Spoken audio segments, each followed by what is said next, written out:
58 degrees and sunny in Philadelphia, moments away from the opening kickoff. Down to the field, Tony Siragusa. Goose. Thanks, Kenny. You know what? Philadelphia's offense has struggled early in all the games they've played so far. They got LaShawn McCoy and Darren Sproles. These two guys are huge weapons. The way to get this offense going is you need to get these two guys into space with short passes and screens. If you can get these guys on the edge or in the secondary, that's where they can create some havoc. Let's see if they can get that done today. All right, Goose, a look at Jeff Fisher, who began his coaching career here in Philadelphia back in 1986 under Buddy Ryan with the Eagles. Chip Kelly's Eagles tied atop the NFC East at 3-1 with the Dallas Cowboys. Rams have won the toss, will receive. Cody Parkey gets things started. Benny Cunningham back deep for the Rams, who will start at their 20-yard line, let out onto the field by Austin Davis, who will make his third NFL start, and Jeff Fisher named him the starter for the remainder of the season. Yeah, kind of hard not to when you see that graphic jump out at your screen. And we had an opportunity to see Austin Davis play his last game out against the Dallas Cowboys, and I think one of the things you'll enjoy is his emotion with the game. It was fun to watch how excited he is to have this opportunity. Sam Bradford out for the year. Sean Hill started week 1. Replaced in the second half after suffering a thigh injury, and now it is Davis's job. Zach Stacy in the backfield. 3 tight ends on the field for the Rams. Davis looking to throw on first down. Jared Cook, the intended receiver.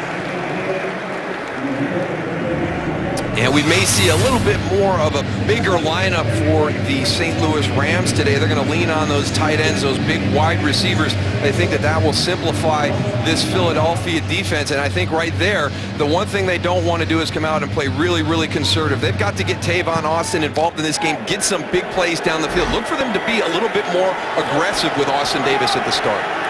Tavon Austin missed the Dallas game 2 weeks ago with a knee injury.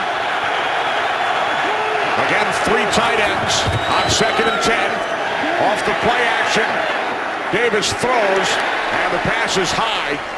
This time looking for Brian Quick. 3rd and 10 coming up for the Rams. That's the situation you can get into if you come out and you're a little bit aggressive. You get into those 3rd and long situations, and there's been a lot of talk about the offensive woes, but I really think that this Philadelphia Eagles defense is starting to take those next steps under defensive coordinator Bill Davis. They're a lot more flexible at the line of scrimmage. One of the big questions, how do they match up in that secondary against these big wide receivers for the Rams? Eagles still without linebacker Michael Kendricks. Cunningham in the backfield. 3rd down and 10 for the Rams. Pass is incomplete. Gary Williams on the coverage. Pass intended for Kenny Britt. So the Rams go 3 and out on their opening drive. Good defense by Kerry Williams, going right up around the top, right where that ball's trying to be tucked away. Watch him come in on the hit. Jars that ball loose. Yeah, punches it. Nice job also, that offensive line picking up the blitz. Big challenge for them today with those big tight ends.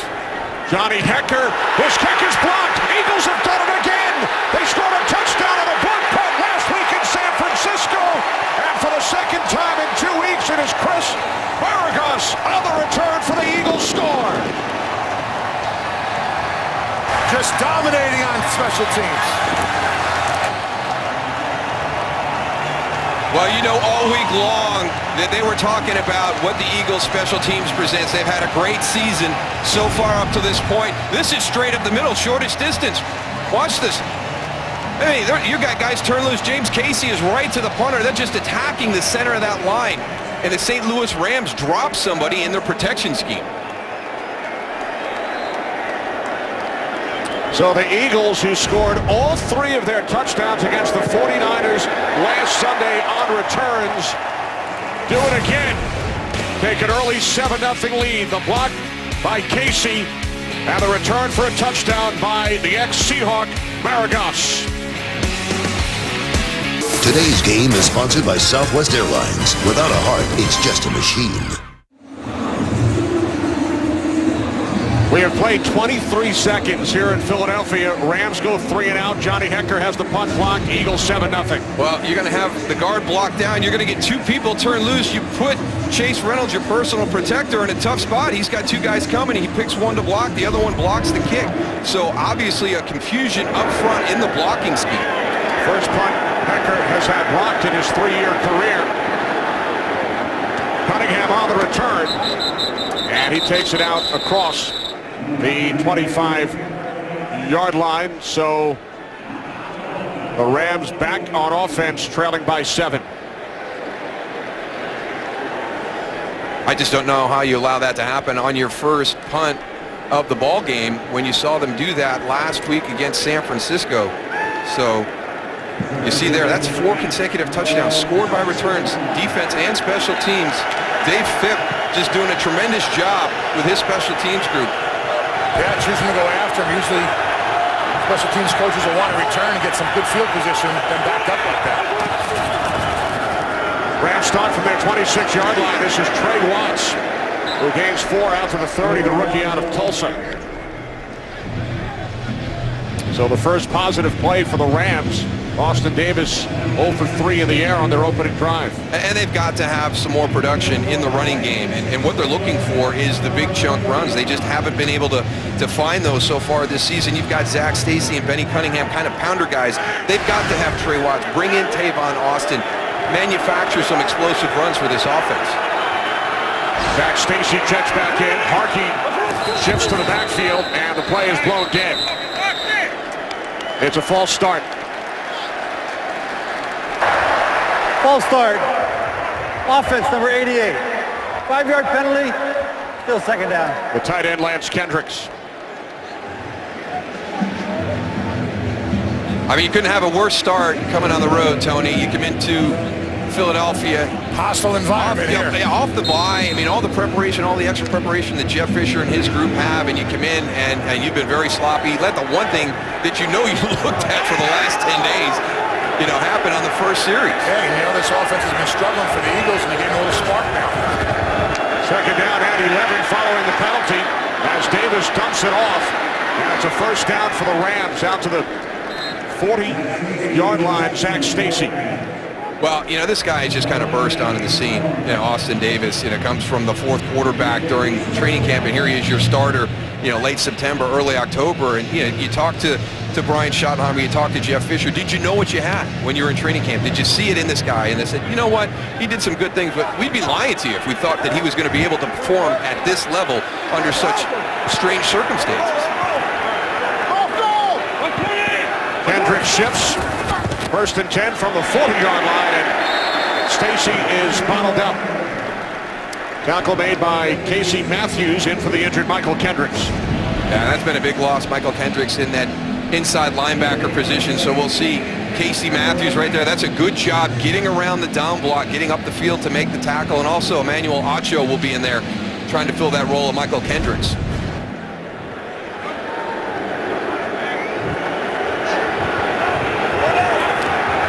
Second and 10 for the Rams, their second possession.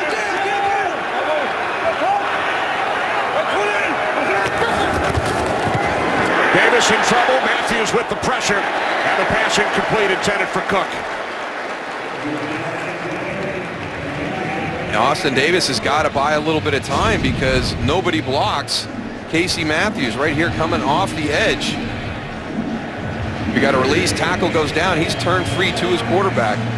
Yeah, he leaves his feet also. That's one thing as a blitzer. Never leave your feet. Always run through the quarterback because he's going to go and give that little fake and actually slow him down there. He's going to get a little bit more pressure on him. Davis just 1 for 5 to start the game. 3rd down and 10. Rams must get to midfield for a first down. Davis again under pressure. Down he goes back at the 30-yard line. Connor Barwin with his 2nd sack of the season. I tell you, they're just giving this offensive line of the Ram fits. Credit to this group. You've got everybody up there, but you're only bringing 4, so you're showing pressure, but you're only going to bring 4. Watch all the twists up front as we're looping around. Pressure right up into the middle forces Austin Davis to step up. And they brought Trent Cole right up the middle. Here's Hecker back to punt once again. End over end kick. Sproles lets it bounce in front of him. Out of bounds at the 34. Terrific start for the Eagles on special teams and defense. Today's game is sponsored by Bud Light, who reminds fans to stay in the game and drink responsibly. First opportunity for Nick Foles and the Eagles offense after yet another return touchdown. 3 last week for the Eagles in San Francisco, including a block punt, and the Eagles do it again today. It's just unbelievable. In your preparation as a special teams unit, you have to know what this Philadelphia group is doing. Surprised to see Jeff Fisher's special teams group have that punt block. So now the Eagles offense on the field for the first time, and it's taken out to the 46-yard line for a first down. The rookie out of Vanderbilt, Jordan Matthews. Nick Foles, 5th in the league in passing yards. Eagles quickly back up to the line.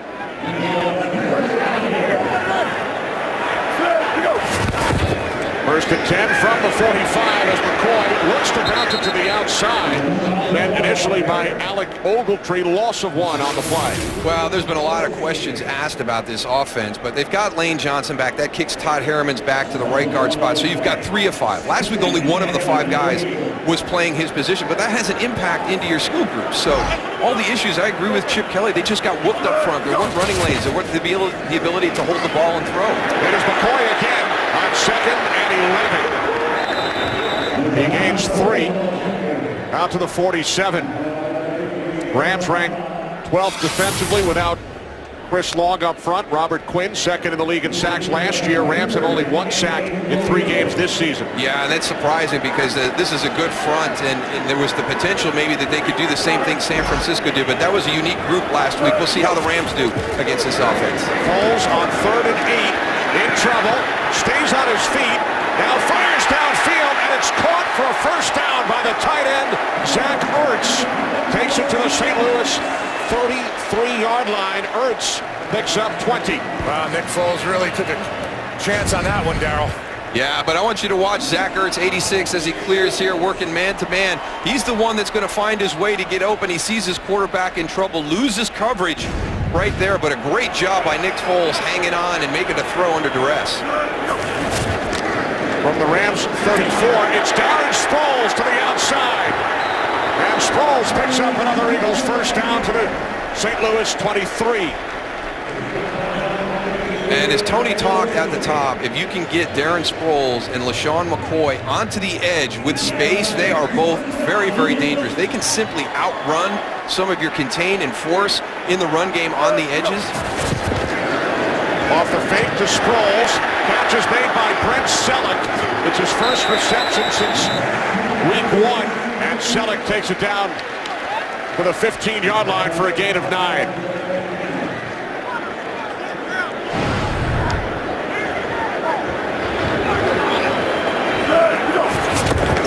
On 2nd and short, Riley Cooper makes the catch for an Eagles first down. Janoris Jenkins makes the tackle, so it's 1st and goal for Philadelphia from the Rams 8. And I think that Chip Kelly feels that he has the entire playbook at his disposal. He mentioned last week that in his game planning, he felt there were certain things that he couldn't do because of the situation in the offensive line. I'm seeing no signs of that right now. He's getting everybody involved. He's really challenging this Rams defense with a number of different ways to attack. First 7 plays, 6 different Eagles have touched the football.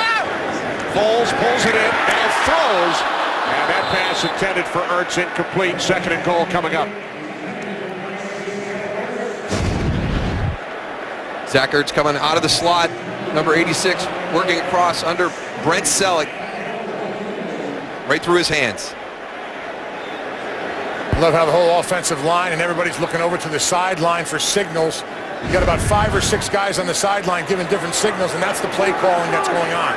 No personnel changes, Goose. 2nd and goal. McCoy. And LaShawn McCoy gains a yard. 3rd and goal from the 7.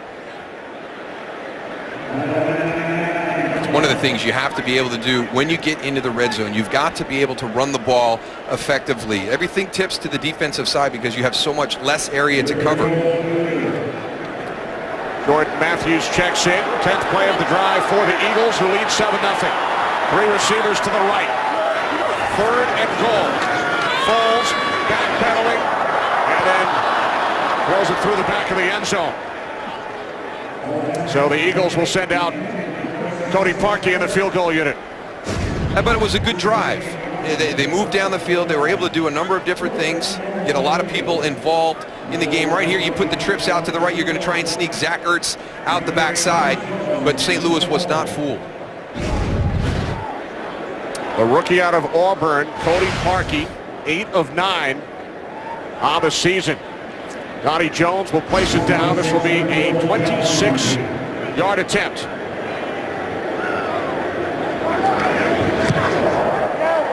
Straight through, so the Eagles, midway through the first quarter here in Philadelphia, now lead the Rams 10-0.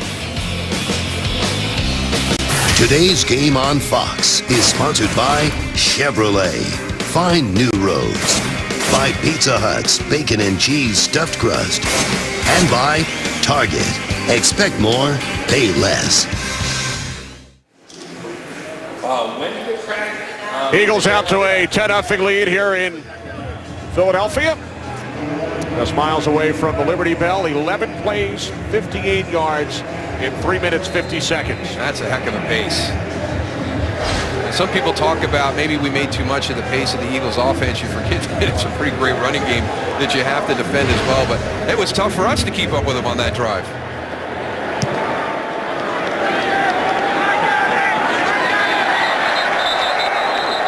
Third possession for the Rams.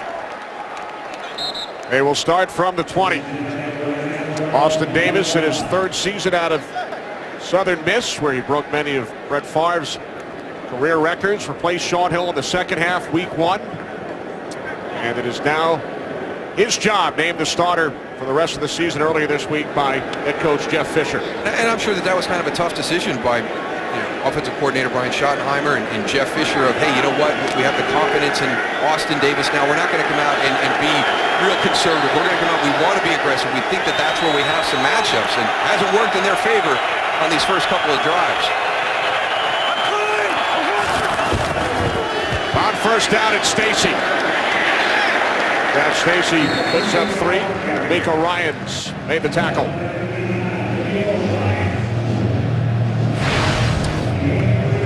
Three and out, and then a block punt, return for a touchdown.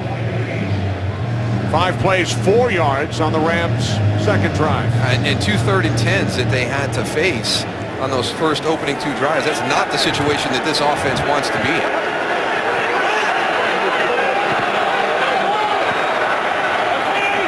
Second down at 7. And the play is blown dead. False start.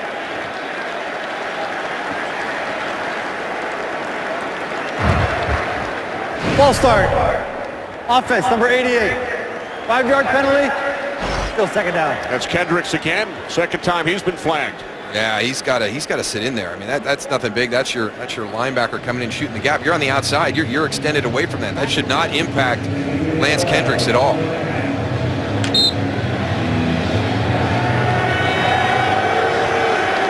Rams forced back to the 18-yard line following the penalty. Now second down and 12. Davis just 1 for his first 5. Fires to the outside. Incomplete, looking for Brian Quick.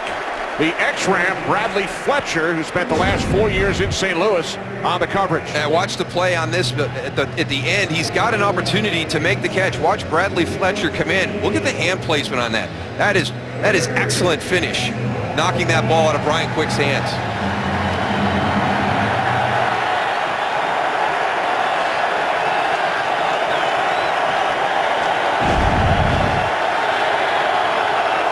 Another 3rd and long for the Rams. 3rd down and 12.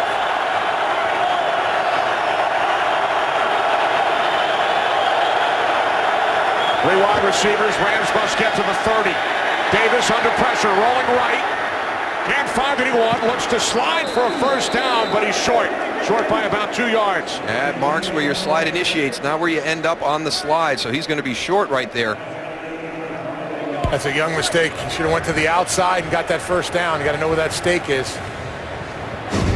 This Eagles front is doing a great job. This is a good offensive line for the St. Louis Rams. And again, it's with 4 rushers, and Austin Davis does not feel comfortable in that pocket right now.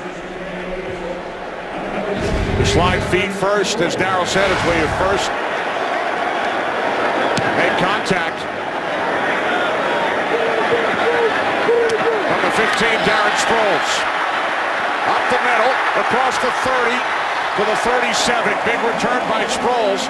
The return to punt for a touchdown last week. Now a couple of flags are down. 3 penalty markers on the field.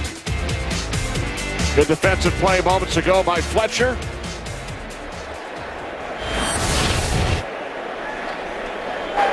After the play was over, personal foul, unnecessary roughness, kicking team number 50.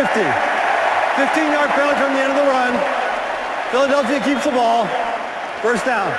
Timeout. That's Ray Armstrong. Another costly Rams penalty. There it is as he shoves Brad Smith to the ground. The St. Louis Rams defense has given up a 100-yard rusher in every game so far this season. So if Chip Kelly's run game is going to get back on track, a great opportunity this afternoon. Sean McCoy led the league in rushing last year, averaging only 48 yards on the ground this season. High snap, and then the slam to Jeremy Maclin. Gain of 5 to the Rams 42. I want to take you back to that last drive, and anybody, all the Eagles fans who are concerned about the health of Nick Foles, watch this. He's got Robert Quinn, last year's sack leader, hanging around his legs. He's falling backwards, still makes the throw. Not a great decision, but it works out for him. And now Foles up the middle, and that one is broken up as we check in with Kurt Menefee. Kurt. All right, the Giants try to win their 3rd straight. Off to a good start, Eli Manning. Next, we'll hook up with Ruben Randall, 3-yard touchdown. They lead Atlanta 7-0. Getting loose and goose. Thanks, Kurt. Giants have won their last 2.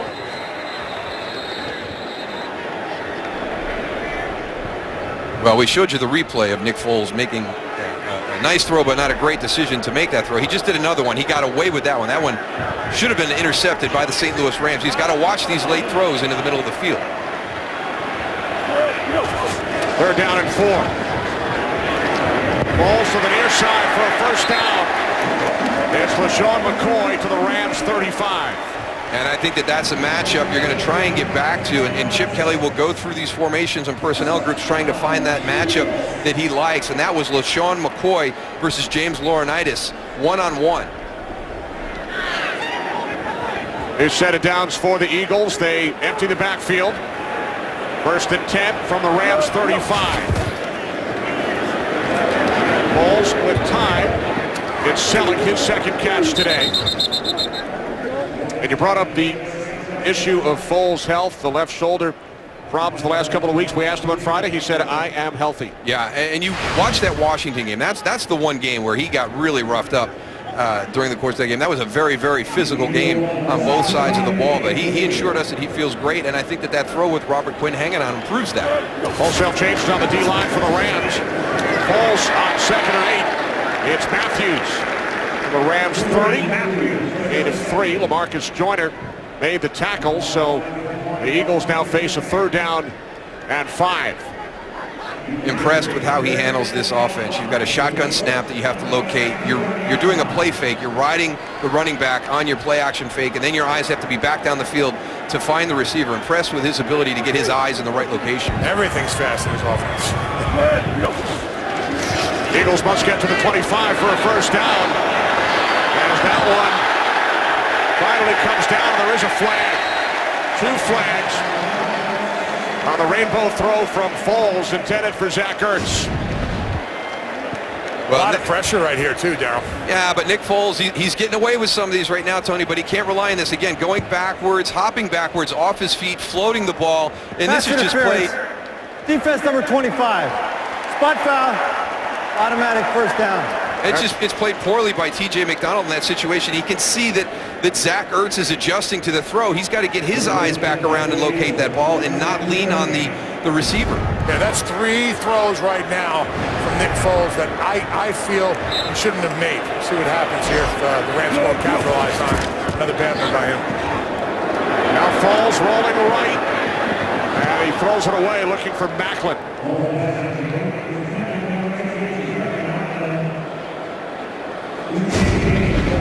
This offense is really starting to create matchup issues for their opponents. You've got Jeremy Macklin, Zach Ertz, Darren Sproles. Jeremy Macklin goes out of bounds there, so he wouldn't have been able to catch that ball coming back in anyways. Saw the official throw his hat, signifying that Macklin stepped out. 2nd and 10. Three receivers set. Inside handoff to McCoy. Inside the 10. Down to the Rams 9-yard line. Rodney McLeod finally brought down LaShawn McCoy after a gain of 4. Just been difficult for LaShawn McCoy to get going the last couple of weeks here, and when you really see him is when he gets on that edge. They've got a couple of running plays that get him out on the edge. His wide receivers do a great job blocking downfield for him. 3rd down and 6. Falls under pressure, it's all the way back to the 25, and then he throws through the back of the end zone. So again, the Rams able to hold the Eagles on 3rd down. Philadelphia sends out the field goal unit. Continuing to get pressure, and they're going to challenge, obviously they're going to challenge the middle of that offensive line of the Philadelphia Eagles. We talked about Lane Johnson coming back and solidifying it on the right side, but David Moak made his first start last week. Matt Tobin made his first start last week. They're going to challenge the left guard in the center during the course of this game to see if they can get pressure on that quarterback. 27-yard attempt. Parkey hit from 26 earlier. He is now 2 for 2. Late first quarter. Eagles 13-0.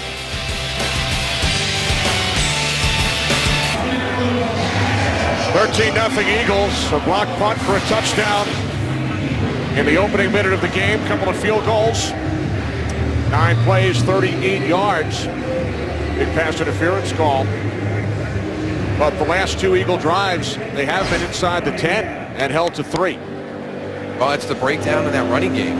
I think we're seeing very, very pass heavy as they get down into that red zone area.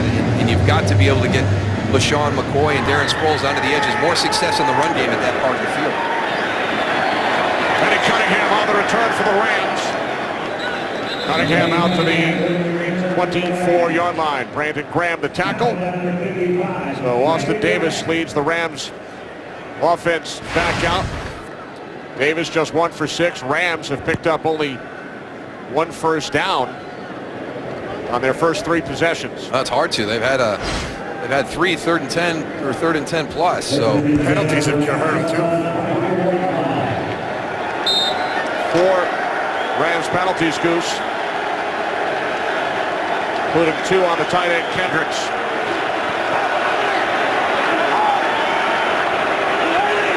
Stacy in the backfield. Rams start from the 24-yard line. As Davis throws and the catch is made. Nice catch. It is Kendricks out at the 45-yard line with Graham defending. what? I'm surprised. I can't believe these guys are making throws that I would never attempt to make right Lord. now. He just threw it up there. I mean, there's 4 guys right in the vicinity. You can see him right there on the screen. He just laid it up. Taking chances. 21 yards from Davis to Kendricks.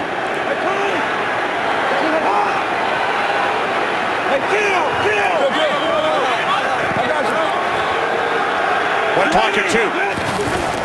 From the 46 on first down, it's Stacy across midfield to the Rams in Eagles territory for the first time. Emmanuel Acho made the tackle. Yeah, nice to hear people being so complimentary of Kenny Britt, and not just guys on the Rams team, but also, you know, from Philadelphia, Malcolm Jenkins saying he's becoming a complete wide receiver. He is a big guy.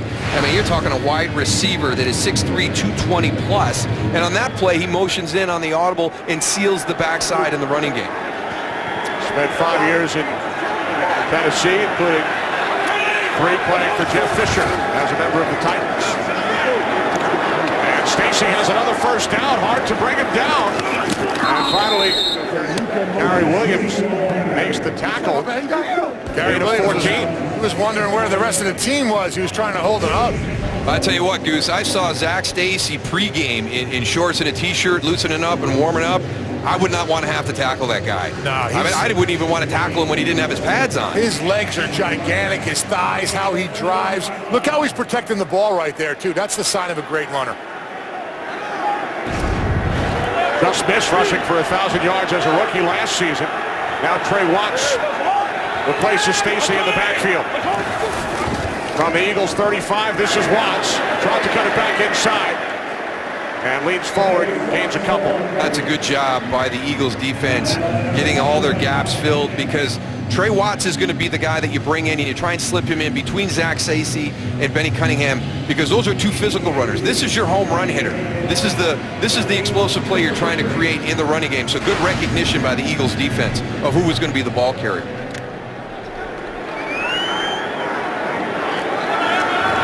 Time winding down in this first quarter, with the Eagles leading by 13.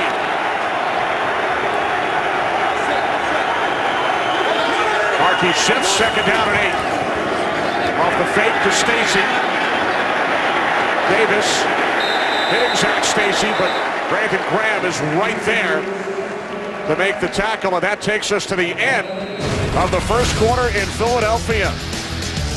Early block punt, returned by Chris Maragos. 13-0 Eagles. Back in Philadelphia, Kenny Albert, Darryl Johnston, Tony Siragusa.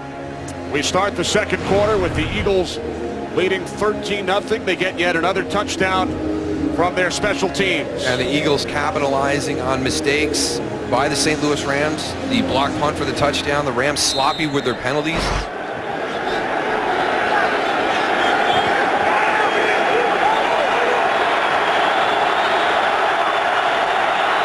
Third down and 10 for the Rams. Another false start. 5th St. Louis penalty. False start. Offense, number 72. 5-yard penalty. Still third down. That's 3 false starts. Then we've got the unnecessary roughness at the end of the play, after the play. All things within the Rams players' control. Jeff Fisher cannot be happy right now. They've complained about the number of penalties. They work on it all the time, but they're their own worst enemy so far here early in the game. They're beating themselves.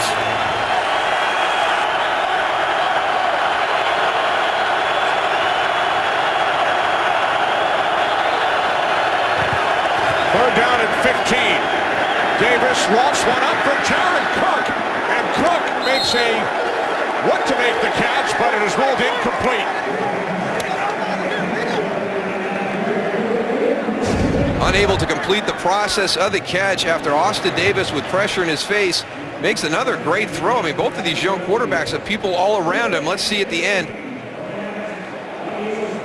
Possession 2 feet down, but you can see right there the ball comes out onto the goal. So he does not complete the process of the catch as he goes to the ground.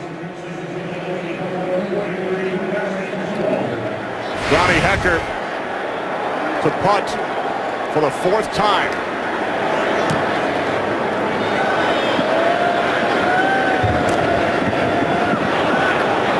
Terrific job by Hekker as it is down inside the 10. Well, annual screening saves lives.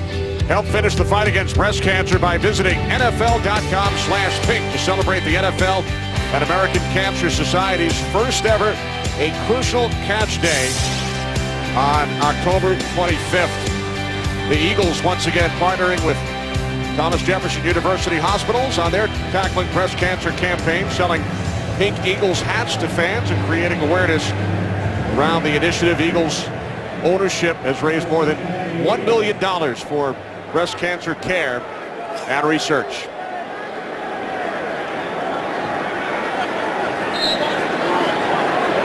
Eagles start back at their 6-yard line, leading 13-0. Off the play fake, falls from the end zone, fires, and the catch is made for a first down. Jeremy Maclin takes it out to the 29-yard line, a 23-yard completion. It's amazing when you see the separation in the passing game with the Eagles receivers. This play action is so hard to get sorted out as a defender. So many times you see receivers down the field with not much coverage around him. Now Foles pulls it in, then connects with McCoy. Nowhere to go. Looking to make something out of nothing. Trying to deke McDonald. And he is down back at the 21, and the ball came loose. The Rams have recovered. Yep, there was no whistle down here on the field. Well, this is a great example of something that Chip Kelly said last week in the San Francisco game. He felt some of his guys were pressing a little bit, doing more. This is a play that's the Rams have got to defend it. They've got to beat, and you're trying to make something out of nothing. Was his knee down? Was his knee down? Today's Game on Fox is sponsored by the Lincoln Motor Company and the first ever MKC. By Visa Checkout, the easier way to pay online. And by Corona, who invites you to find your beach. The ruling on the field has been confirmed. All turnovers are reviewed. It is a LeSean McCoy fumble. Rams recover. Yeah, it was close, but it was definitely a fumble. And again, you get into that situation. I know that LeSean McCoy is as difficult a guy in the NFL to tackle in today's game, but at some point it's not working out for you. Get down and get back in the huddle and take another snap. Got to give some credit to that defense too, man. They ran to that screen and everybody was around the ball when it came out for them to recover. 10th Eagles turnover this season. From the 19, it's Stacy. Stacy runs it to the arms of Cedric Fort. Gains 2, setting up second down and 8. The big thing is, can the Rams take advantage of this? I mean, their offense has been a little bit suspect right here. Brian Schottenheimer electing to come out a little bit more aggressive with the game plan. Now settling back in. They haven't found that rhythm up until this point. Davis just 3 of 9.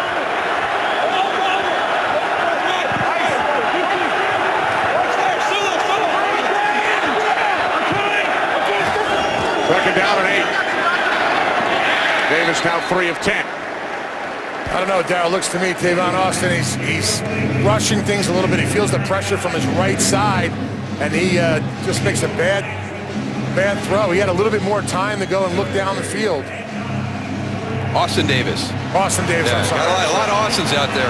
Yeah. Don't forget about Austin Pettis, too. It's a good thing referee Jerry Austin retired. Third down and 8. Rams are 0 for 4 on third down. There's Davis to the outside, and a sliding catch is made by Jared Cook for a Rams first down at the Eagles' 5. Finally getting something positive right here. He's going to come off the slot, working against Nate Allen. Just a nice simple out. A little bit of a rub there with the vertical route going past to help out Jared Cook getting to the outside.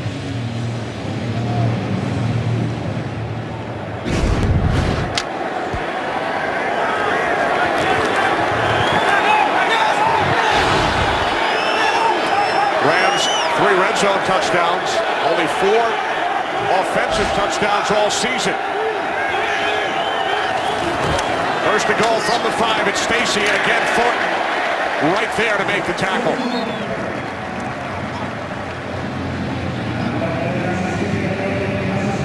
I like the Eagles defense, the way they're playing this season, and there's a lot of discussion about the number of snaps that they're out there on the field, but Coach Davis doesn't want to use that as an excuse. He has these guys; they've got to be ready to answer the bell. They know the way that their offense functions, where it can be short drives.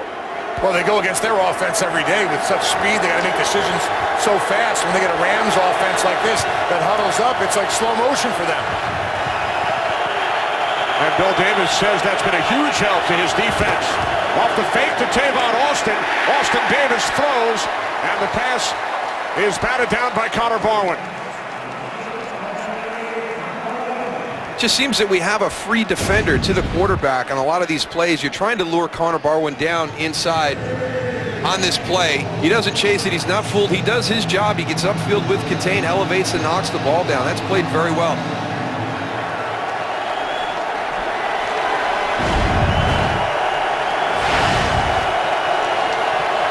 Now third and goal from the Eagles' 5. Rams empty the backfield.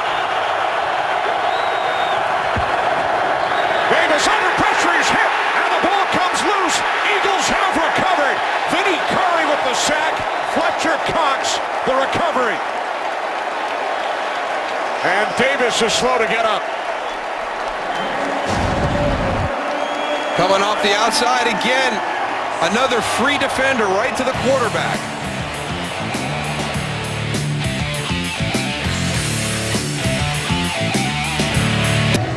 It's been a tough start for Austin Davis so far this afternoon. Go back and take a look at the end of that hit. Ball comes out before the hand goes forward, so it's the empty hand. And you have to go back. The first two games that Austin Davis played, he played a similar defense, Tampa Bay and Dallas, based on a scheme with players executing that scheme. This is very different today with Bill Davis. A 3-4 front for the first time and very multiple. Davis and the Rams offense off to a tough start. As is LaShawn McCoy. I tell you, this is the play that they need to get going, because this is the bread and butter. You're going to get to the outside. You're pulling your center, David Moak. He gets jammed up because we don't get a good down block, and everything is bottled up. When you have Jason Kelce, he is so athletic. He is so good. I didn't realize how good he was until I watched what this offense was like with and without him in the lineup. Riley Cooper forced out after a short gain, and for David Moak, the second-year center, it's only his second career start. Eagles hope to have Kelce back sometime in November. He's a difference maker in this run game because of what he is able to do from the center position. And this is not a knock in any way on David Moak. He's done a good job, and Preston there to play, hanging on. But what they're going to do, they're going to try and get a defender on top of him like they had last week in San Francisco. Eagles also without Pro Bowl left guard Evan Mathis. This looks to be against the Rams.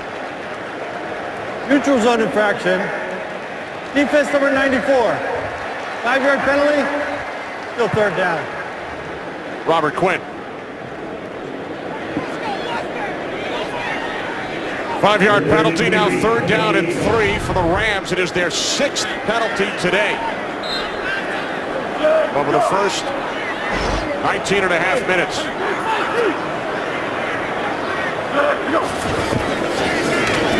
Falls on 3rd and 3, and the Eagles pick up the first down.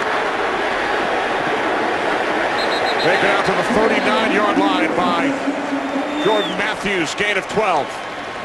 And this is a very interesting concept that Chip Kelly has bought.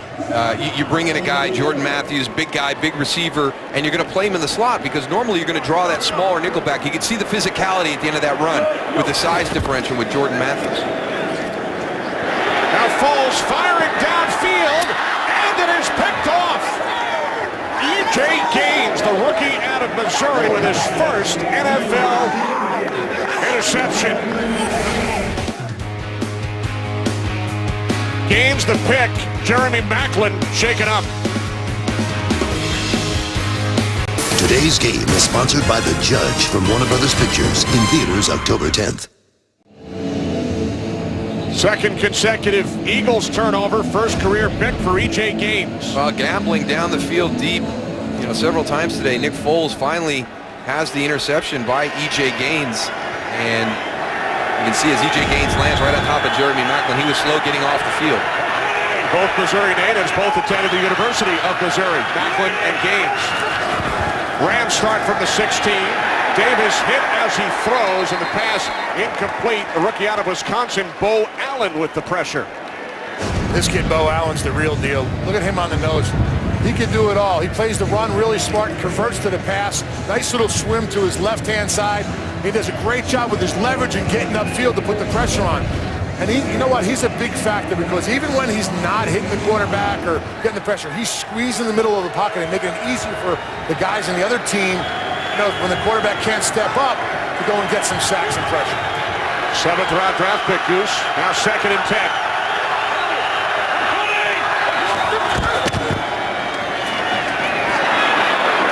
Out across the 25 to the 28 for a first down. It's Benny Cunningham. That was a nice run because that's designed to go to the right. Great patience and a nice little cut back to the left side. Great vision. You got everybody kicked out there, right there. That little jump step to get back to the left side. He does a nice job of identifying. They had a little bit of a stunt. The Eagles on that offense, on that defensive line, caught him right where he needed to. 13-yard pickup. Cunningham remains in. First and 10 from the 29. It's Cunningham again up the middle, out to the 34. Gain of 5. And you may have wanted to come into this game with a little bit more aggressive play calling and style at the beginning. It hasn't worked out, and I think you're seeing Brian Schottenheimer taking a step back right now. We've got to get Austin Davis more comfortable in the offense right now. You know, he is seeing this style of defense for the first time, and he's having a little bit of an issue with it. Davis has not completed a pass to a wideout today. 2 to Zach Stacy, 2 to the tight ends. Rams wide receivers have been shut out. Second down and 5. Cunningham met by DeMeco Ryans and Benny Logan. So the Rams now facing a 3rd down and 5.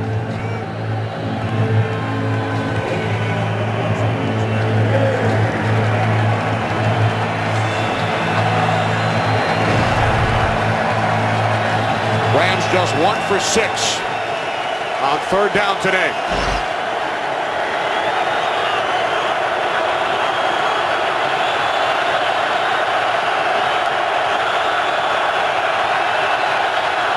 Rams must get to the 39 for a 1st down. Malcolm Jenkins did a terrific job. This is going to be an interesting spot, yeah, Kenny, because I think that Brian Quick had it, and then as he came back and got driven out of bounds, trying to extend that run. He was given forward progress. See exactly what you mean. He crosses the line right about here, but then on his own, he comes back, gets driven back a little bit. Now the officials spotting it short. They gave it to him. So that's the first reception by a wideout. Quick picks up the 1st down.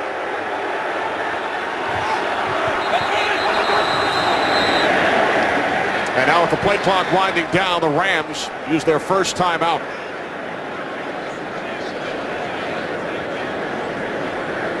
First charge timeout.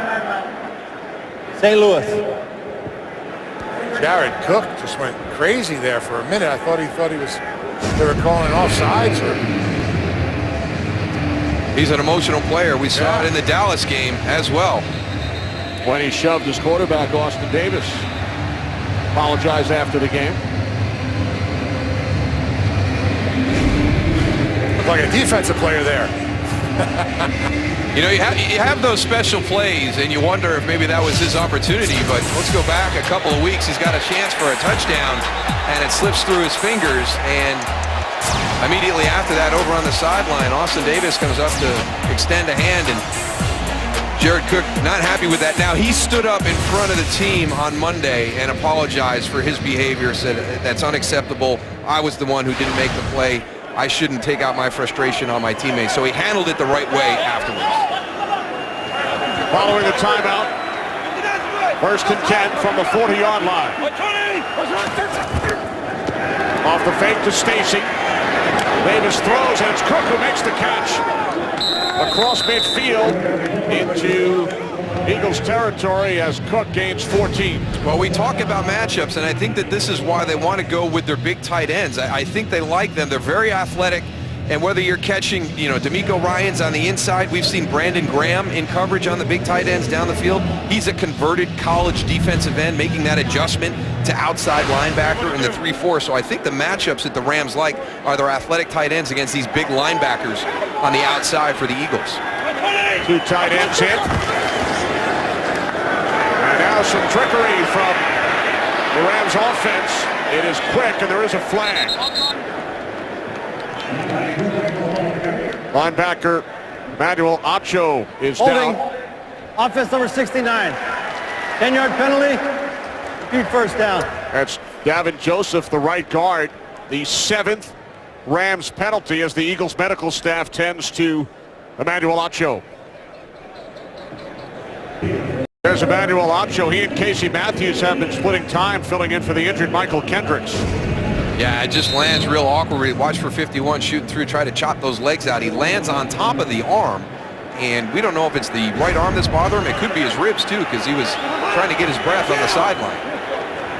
Gavin Joseph committed the penalty, so 1st and 20 for the Rams from their own 44. And the catch is made back in Eagles territory. It's Stedman Bailey. His first catch of the season was suspended first 2 games, returned against the Cowboys, and Bailey gains 13. Now, we've talked about the big guys that the Rams are trying to get in, and then you have Tavon Austin and Stedman Bailey, who are your little quick in and out of the break type guys.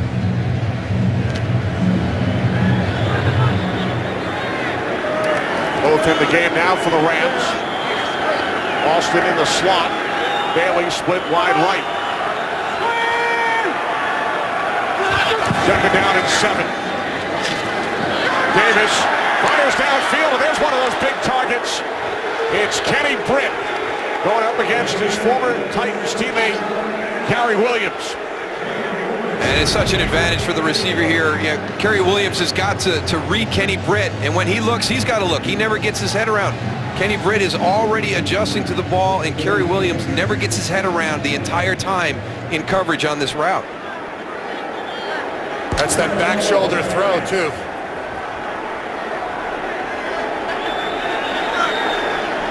$32-yard pass play. First and goal from the Eagles 10. This is Cunningham.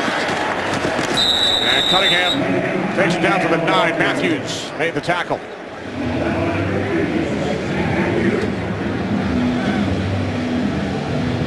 The problem with the run game right now for the Rams is trying to get to that outside. You've got defensive line for the Philadelphia Eagles just extending everything out, covering their gaps, getting the penetration. Casey Matthews, a nice job running from the inside out.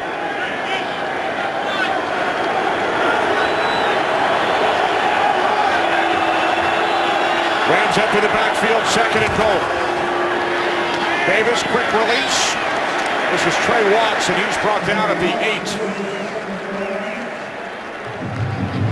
Good recognition, understanding who came out of the backfield. It's Trey Watts, your shifty guy. There he is on the outside 42. You got to be alert for the screen, so you've got to attack that up the field. I'll tell you what, both of these defenses do a great job of running to the ball, Darryl. D'Amico Ryan, he knocked Jake Long right back into the screen and made the tackle. Third and goal from the 8.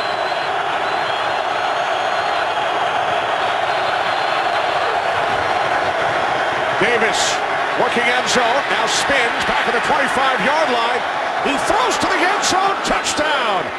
Brian Quick.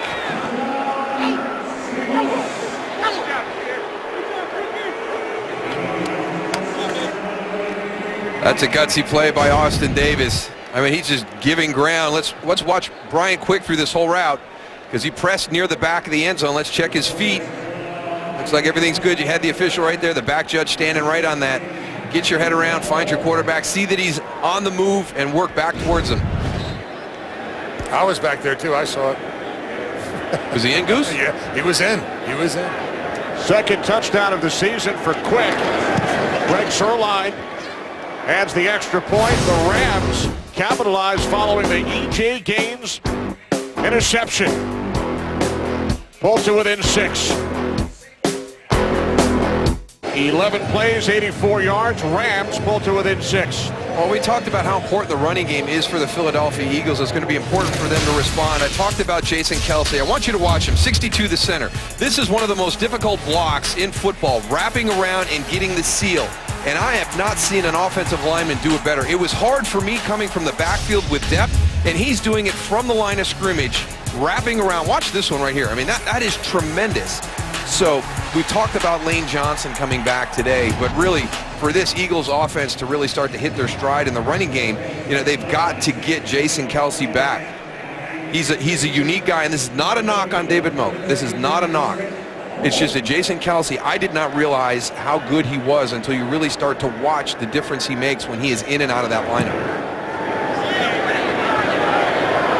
And this Eagles offense will start from the 20. It's now a 6-point game following the St. Louis touchdown. Sean McCoy, to your point, only 6 yards on 5 carries so far today, and over the last 2 weeks, he's gained only 39 yards on the ground combined. And we talk about pace when we talk about the Eagles offense, and really it should be the running game. You know, this is the most important part of this offense. It's what everything feeds off of. Just got a little injury update for the Eagles. Jeremy Maclin, wide receiver, and Emmanuel Acho both just had the wind knocked out of them. They're both good. Eagles are at full strength. Thanks, Goose, and Maclin, top of your screen. Split wide to the right, back on the field. First and 10 from the 20-yard line. It's McCoy up the middle, and he breaks free. His best run of the day and of the last 3 weeks as LeSean McCoy takes it out to the 39 for a gain of 19. Now we're getting the kick out on the right side and getting LeSean McCoy up inside. And bad tackling by the Rams right there, nice and high. LeSean McCoy, real patient, waiting for his blocks. Movement prior to the snap. First Eagles penalty. Ball start. Offense, number 71. 5-yard penalty. Still first down. That's Jason Peters. Time for a game break. Joel Klatt. Joel. All right, Kenny, we go to Carolina. The Bears looking to go 3-0 on the road so far in the season. Alshon Jeffrey from 25 yards out. That's a touchdown. Cutler's 12th of the season. 21-7 in that ball game. Kenny, Moose, and Goose. All right, thanks, Joel. Ball swings it out. It's McCoy. And he's cut down at the 37-yard line. And once that running game gets going, that's when the play-action game becomes such a threat. You've got so many things to... On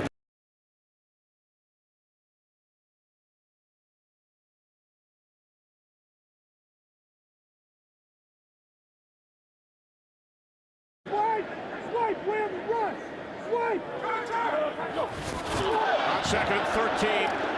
Free play for the Eagles. First down and more.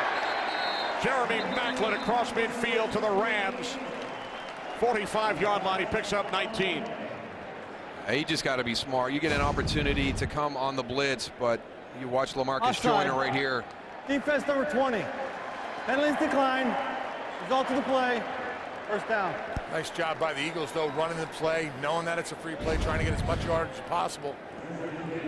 And this has become a common theme in St. Louis. Penalties continue to kill the Rams.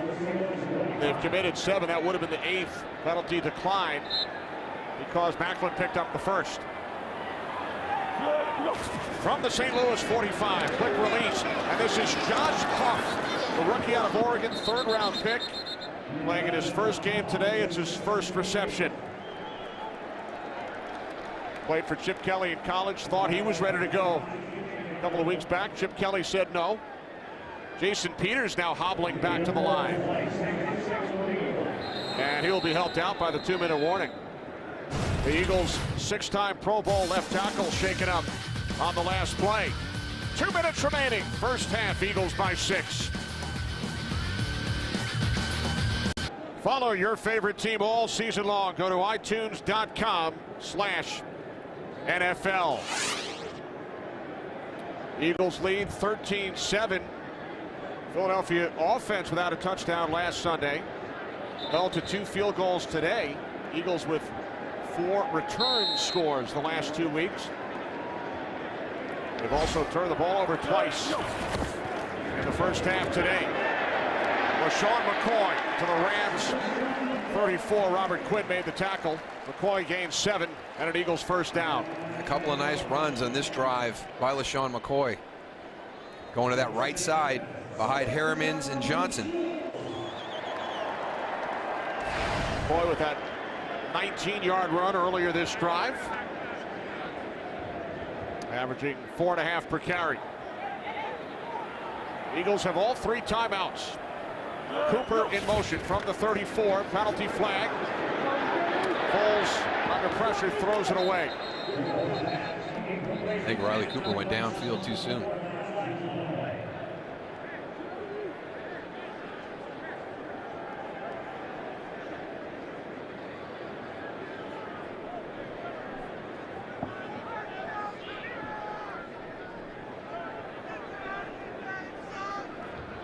Illegal motion. Offense number 14. 5-yard penalty. Repeat first down. You're coming in on a motion. You just look at the football. Watch your guys. Don't break downfield too early. It's a nice route. It's too bad. Turned Janoris Jenkins around inside out. Second Eagles penalty. First and 15 from the Rams 39.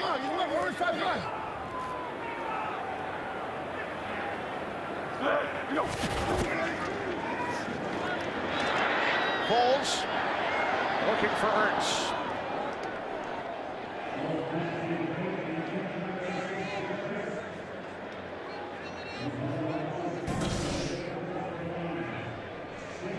Just a little bit off this season with his deep balls. Just not there. The chemistry we saw last year, and it was a remarkable season for Nick Foles last year. The numbers he put up were just unbelievable. It's been different this year. You see, I mean, 27 touchdowns, 2 interceptions. He already has 5 this season, and he's lucky he doesn't have a couple of more this afternoon added to that total. Yeah, some of the early throws were defensive guys wish they had that back. One today, E.J. Gaines, second and 15. Ball steps up, can't find anyone. And now the lob is caught by Matthews. Matthews to the Rams 30, gain of 9. That's just a great job of just keeping your eyes down the field. Number one, you're going to search for pressure. They're attacking the center of the offensive line of the Eagles. Look at the job by Nick Foles, just moving up, climbing in that pocket, eyes continually down the field, and then finds Jordan Matthews on the outside. Pretty good bloodlines. Matthews, cousin of Jerry Rice. Third down and 6. Darren Sproles up the middle. And Sproles takes it all the way down to the Rams' 20-yard line. That's got to be tough for a defense. You see LaShawn McCoy go off the field, Tony, and you see Darren Sproles run on. You know what? You really, as a defensive line, linebackers too, you got to see who's in that backfield. Darren Sproles is so hard to see behind those offensive linemen. Off the fake to Sproles. Foles throws and hits Selleck for a gain of 5 to the Rams. 15. Clock stops with 41 seconds remaining in the half.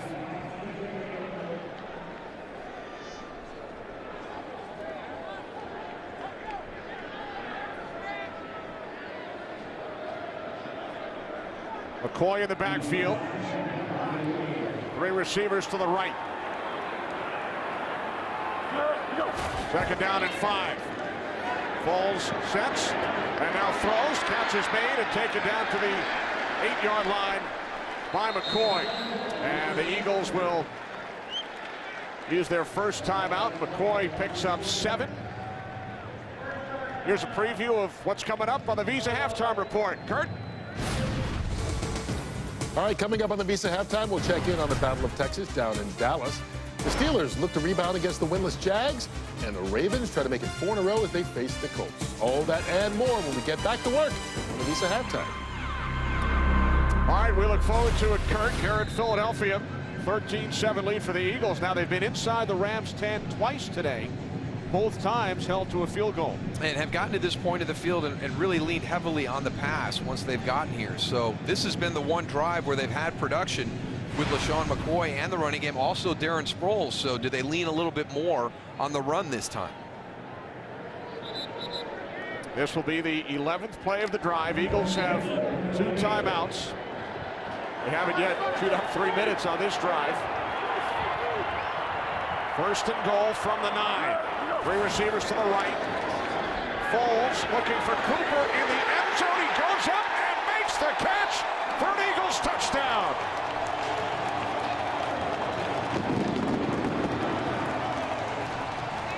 That's just great athleticism by Riley Cooper right there. Unbelievable. Janoris Jenkins is not in bad position. It's one-on-one jump ball situation. Watch the timing and the elevation of Riley Cooper. I mean, he just goes up and takes it out of the air on that one. That's impressive. Talked about the Rams' size at the wide receiver and tight end positions. 6'4" Riley Cooper going up. And he makes the catch for his first touchdown this season.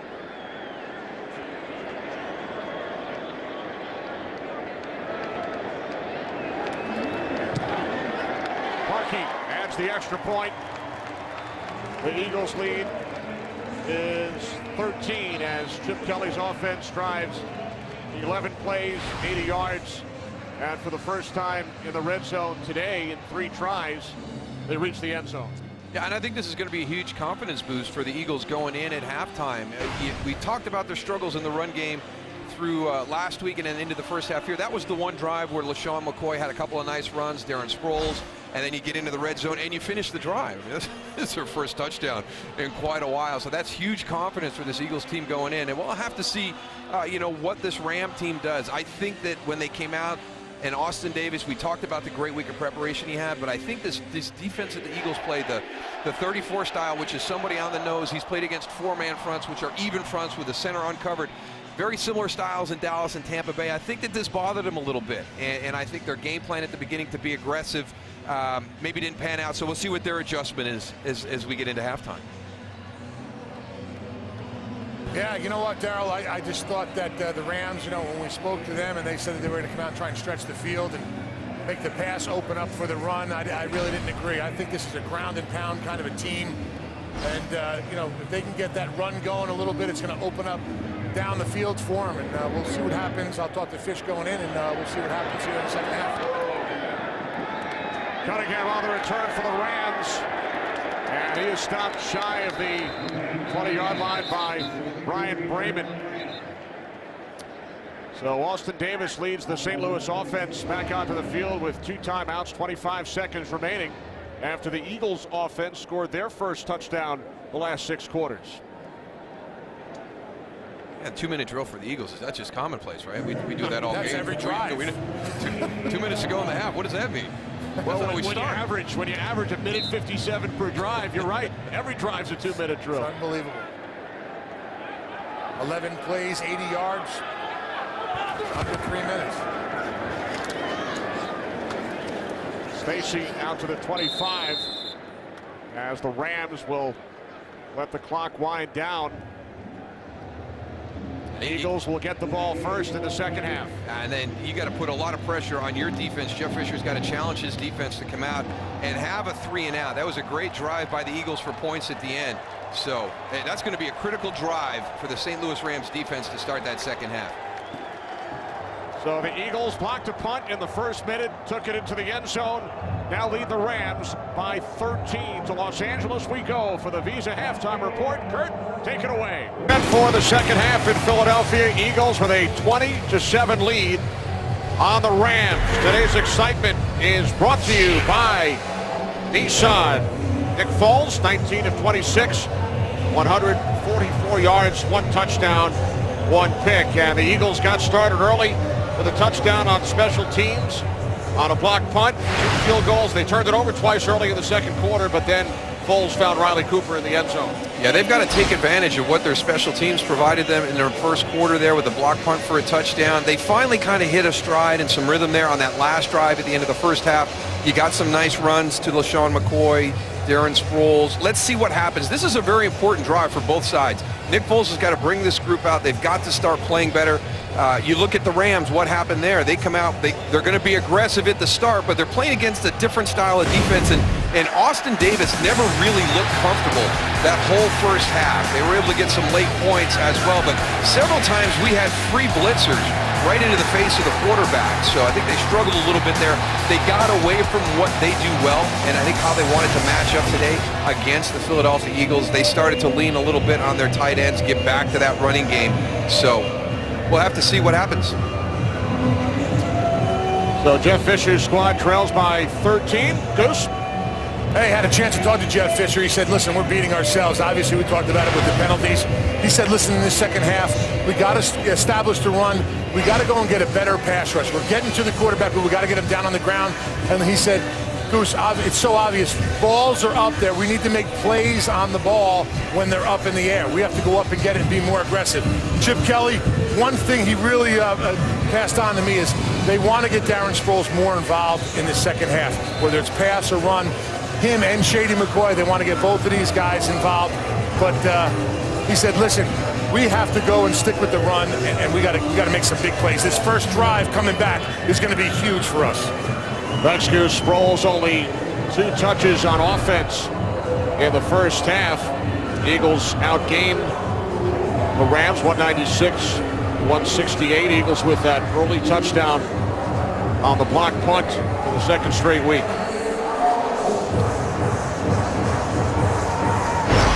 So the Rams will kick off to get things started here in the third quarter. St. Louis at 1-2 coming off the bye. Up next for the Rams, doesn't get any easier, home games against the 49ers and the Seahawks. They've got a brutal stretch coming up.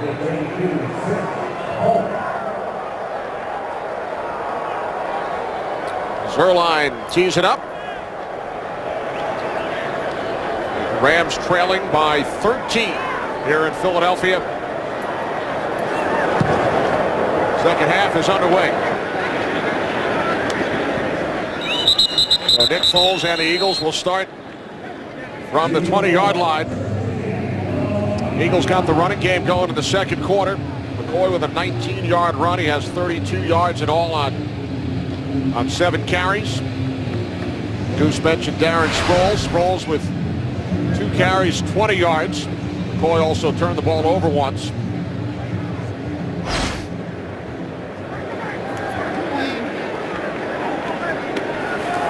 McCoy in the backfield, 3 receivers to the left. First and 10 from the 20-yard line, it's McCoy. And he's tackled by Alec Ogletree after a gain of 3. Just as Tony said, Chip Kelly trying to come out and get this run established, build off of that confidence you had at the end of the first half. Jason Peters shaken up earlier, and he certainly does not look like he is playing at 100%. Moves over to the right side of the line.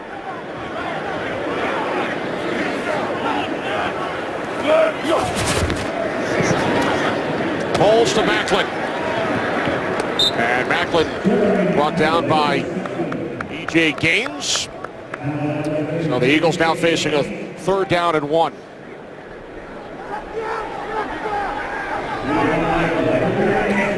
Peters back at left tackle.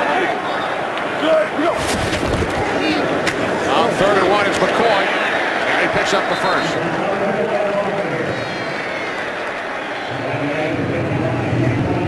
Chip Kelly staying true to his word, coming out trying to get this run established.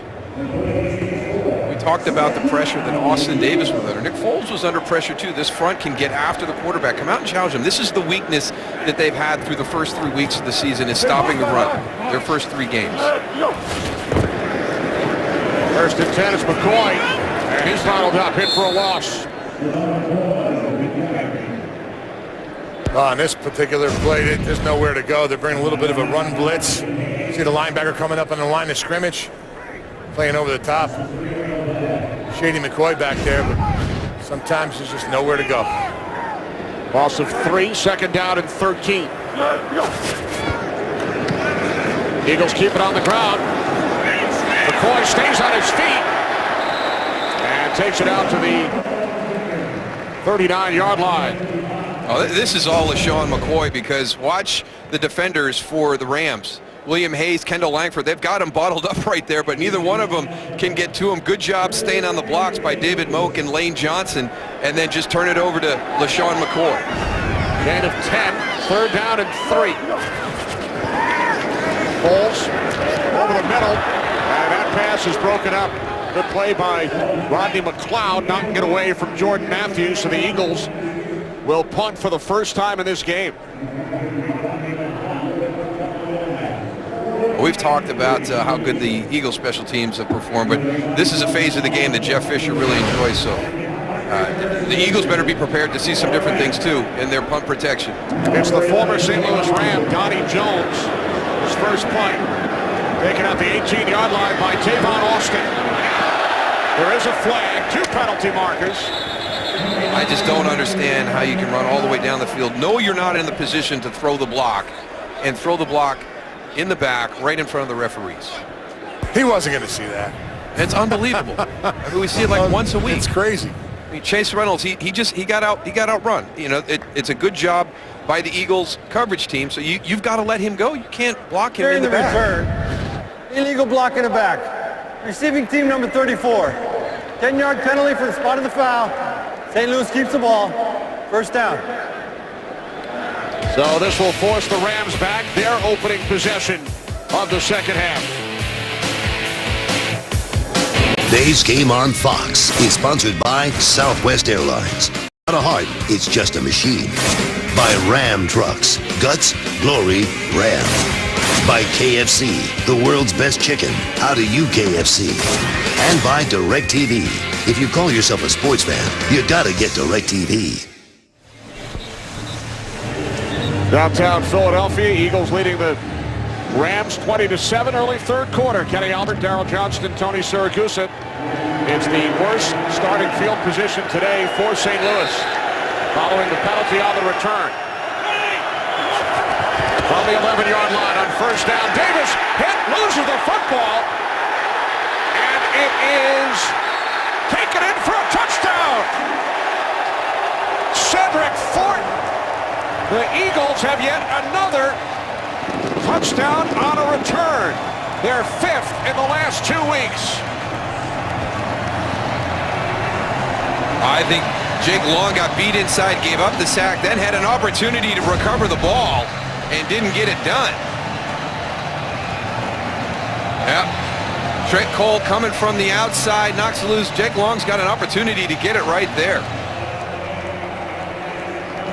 So Trent Cole on his 32nd birthday with the sack, forced fumble, Thornton the recovery, and the touchdown.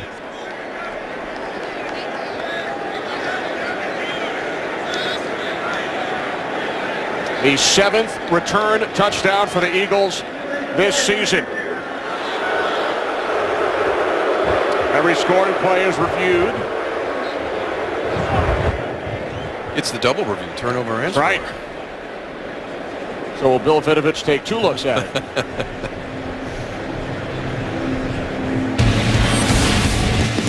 One more look for you at home.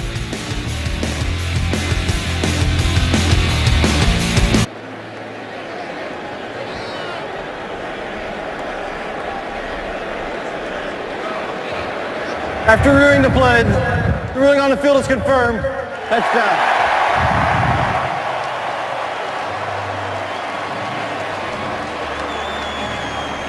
Cedric Thornton on the recovery in the end zone following the sack by Trent Cole.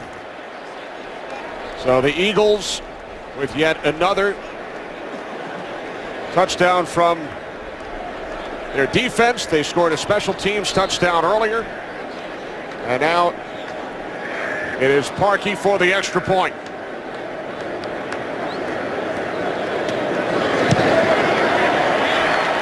(27-7) Philadelphia.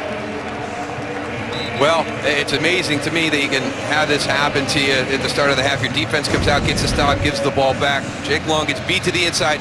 It's a clean fumble right here, so the ball's out. Now, what they had to take a look at was Cedric Thornton contacted, and was he down by contact when he recovered the ball? But as we roll through this, you're going to actually see Jake Long knock the ball from Cedric Thornton, and then he actually makes the recovery into the end zone. We bring in Mike Pereira from Los Angeles. Mike, certainly looks to us like the correct call from Bill Vinovich. Yeah, I think the interesting part of the play was they had 2 aspects of the play that they had to review.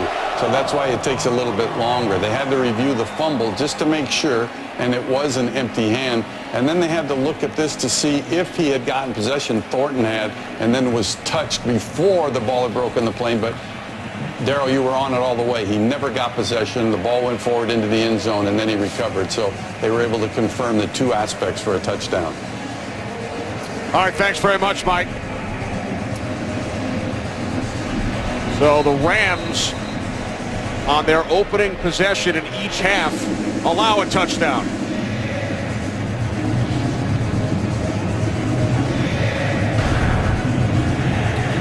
Five return touchdowns the last 2 weeks. Earlier today, Eagles became the first team since the 2002 Ravens to block a punt and score 2 straight weeks. And now their defense gets into the act once again. This is Cunningham.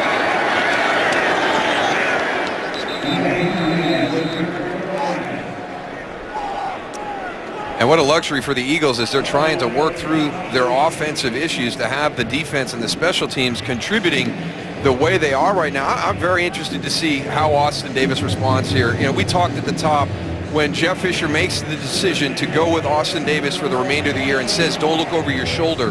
And they come out and they have a great week of practice, and they haven't been able to transfer that. Not just Austin Davis, but their entire offensive unit has not been able to transfer their practice week out to the game field this afternoon. 1st and 10 from the 21-yard line. Davis to the outside.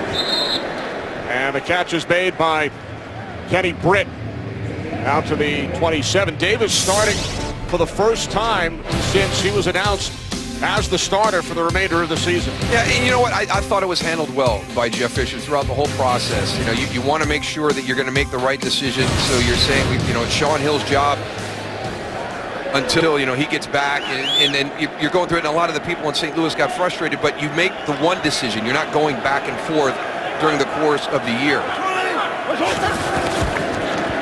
2nd down and 4. And Stacy picks up the first out to the 33-yard line. Time for a game break. Joel Klatt. Joel. All right, Kenny, we go to Dallas, and Daryl's going to like this one. Look at this. J.J. Watt, he's got Romo dead to rights. Romo spins away, then finds Terrence Williams for the 43-yard strike. The Cowboys have gone up on the Texans. It's 10-7. Daryl, how about Romo? I tell you what, it's been amazing to see him progress week to week as he's working through this back. That shows you right there the ability to sense J.J. Watt coming from behind and spin out of there and then make that touchdown throw. Now Davis sets up the screen on 1st down. Stacy up the sideline and knocked out of bounds at the 45. Picks up 12 yards on a Rams 1st down. I like this grouping that they have on the field right now. This is the big group that we talked about. Kenny Britt, is he jogging off? But you've got your big tight ends. You had Kenny Britt and Brian Quick out there. It's big across the board as receivers. You've got 2 very big receivers on the outside. You've got your tight ends inside working against converted defensive ends that are playing the outside linebacker spot.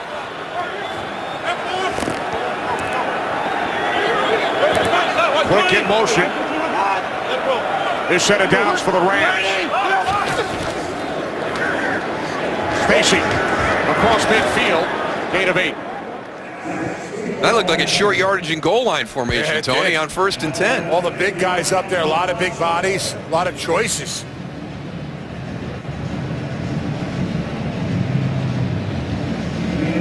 Sometimes during the course of the week as you're getting prepared, you see some things from a matchup standpoint that you want to get to that's outside of your comfort zone.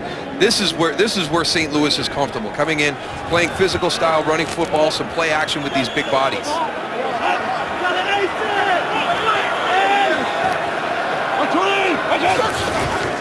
2nd down and 2. Another Rams 1st down. And a Cunningham to the Eagles 44.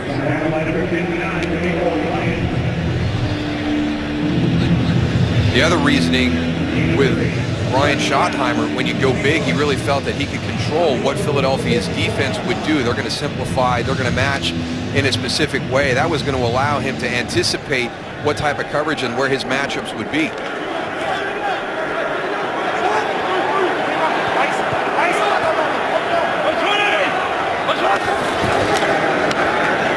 Davis on 1st down. Couple of pump fakes. And then he throws it away. Well, they wanted Jared Cook, and D'Amico Ryans does something that I wonder why more linebackers don't do. You're inside 5 yards, you know, just knock the guy down. Watch Jared Cook as he's going to work from that tight end spot, cross the field, and he just come in. That's inside the 5 yards. You know, I used to play against Eric Hill for the Arizona Cardinals, and that's how Eric Hill played pass defense. He'd get you before you got past 5 yards. All right, okay.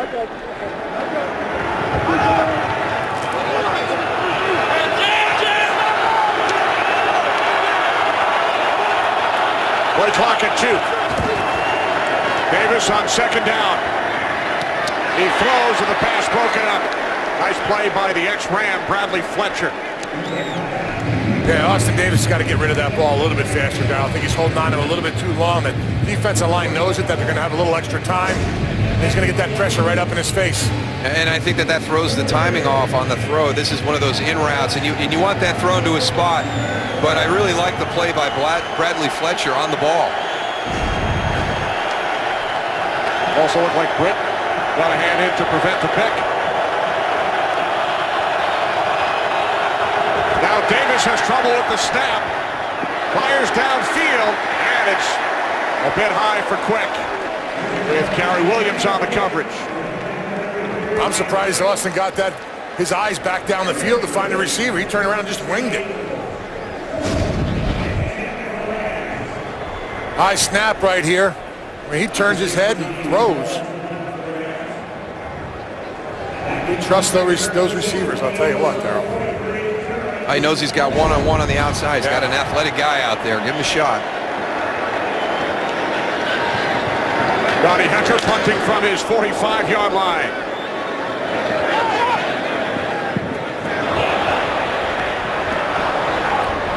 Rams able to keep it out of the end zone. So the Eagles pin deep in their own territory, but they lead the Rams by 20.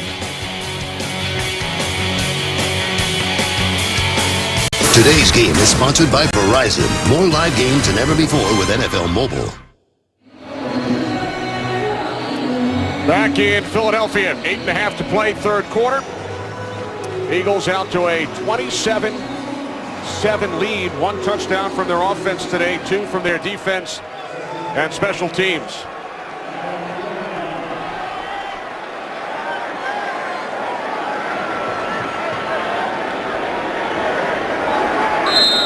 Eagles start from their 4. McCoy coming out of the end zone. Gain of 1. New this season, stream live local Sunday afternoon games right on your smartphone with NFL Mobile. And if you've streamed Eagles games the last 2 weeks, you've seen 2 block punts for touchdowns back-to-back weeks after the Eagles hadn't done it in 22 years. Unbelievable what their defense and special teams are contributing.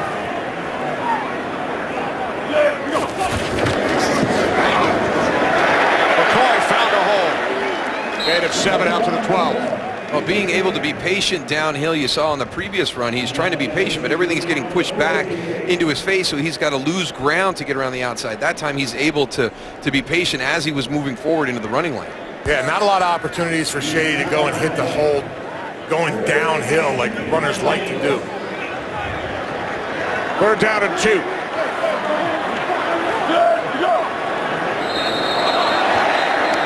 Ball start.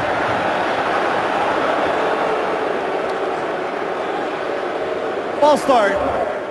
Offense number 14. 5-yard penalty. Still third down. Second time Riley Cooper's been flagged. Now you've got Rodney McLeod dropping down. You've got a stack double on that side of the field, and Riley Cooper's in the front of it, and he just flinches as Rodney McLeod drops in coverage.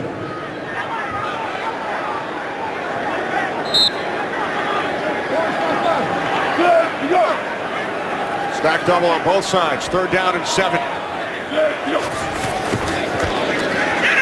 Falls from the end zone to the near side. And the catch is made for a first down by Zach Ertz. Well, one of the plays that the Rams were worried about was the screen, and this is the formation that a lot of them come out of, and they change it up, run a nice out route to Zach Ertz, and Chip Kelly really feels confident in the matchups that he can get across the formation and does a good job working that sideline.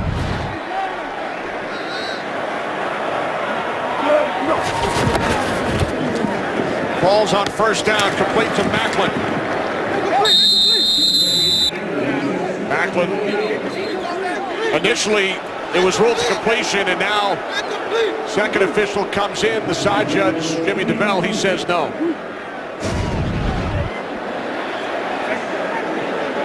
Possession, 2 feet down, but there's the ball out. Not complete the process of the catch. Now second and 10.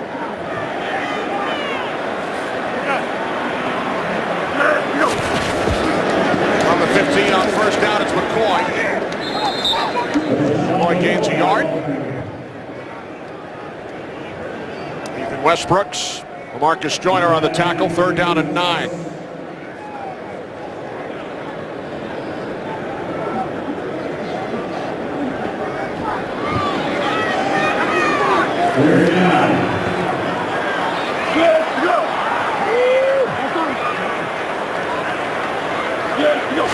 From the 16 on 3rd and 9. Penalty flag comes from the defensive secondary as the catch is made by Ertz.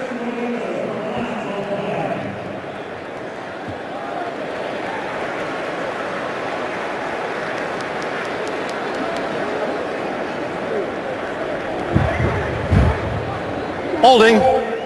Defense number 20. Penalty's been declined. Result of the play. 1st down. That's on LaMarcus Joyner. Working on the front of the release here. LaMarcus Joyner passes it off, then goes back inside.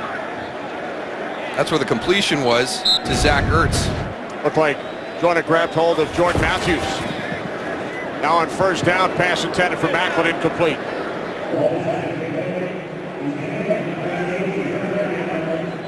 Those defensive backs right now are playing tight to those receivers, knowing a lot of short passes have been coming out.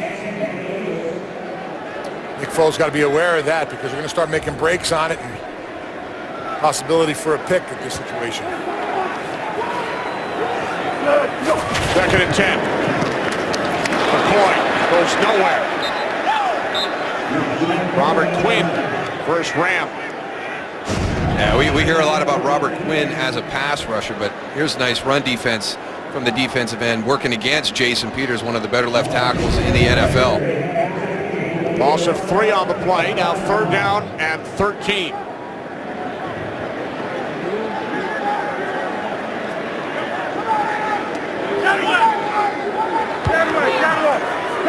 Eagles must get to the 38.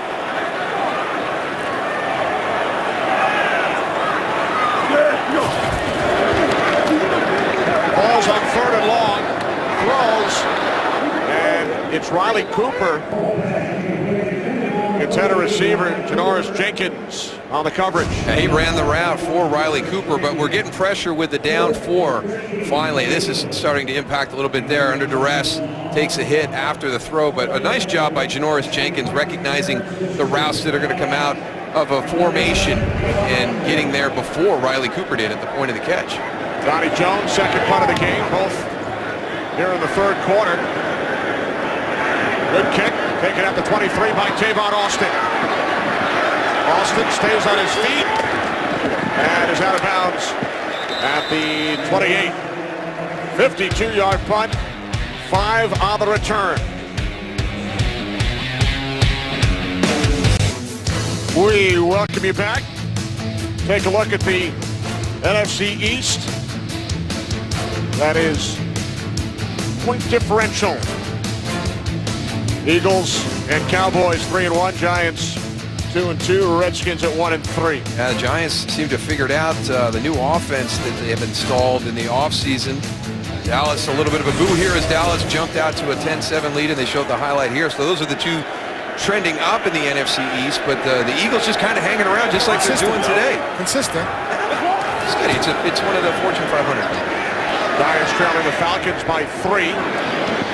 Davis's pass is caught and taken for a 1st down. Stacy out to the 39-yard line, gain of 12. And here's a gentleman who deserves quite a bit of credit for being that steady stock, Tony, during this tumultuous time in Philadelphia. Dave Phipp, the special teams coordinator. I mean, when you've got a part of your team that's not functioning well and you have to lean on the other two, to expect to get the contribution that Philadelphia has got from their defense and their special teams is unexpected. So it's very impressive what they've done the last 2 weeks. Yeah, giving that offense cushion. From the 38-yard line out to the 42, it is Stacy.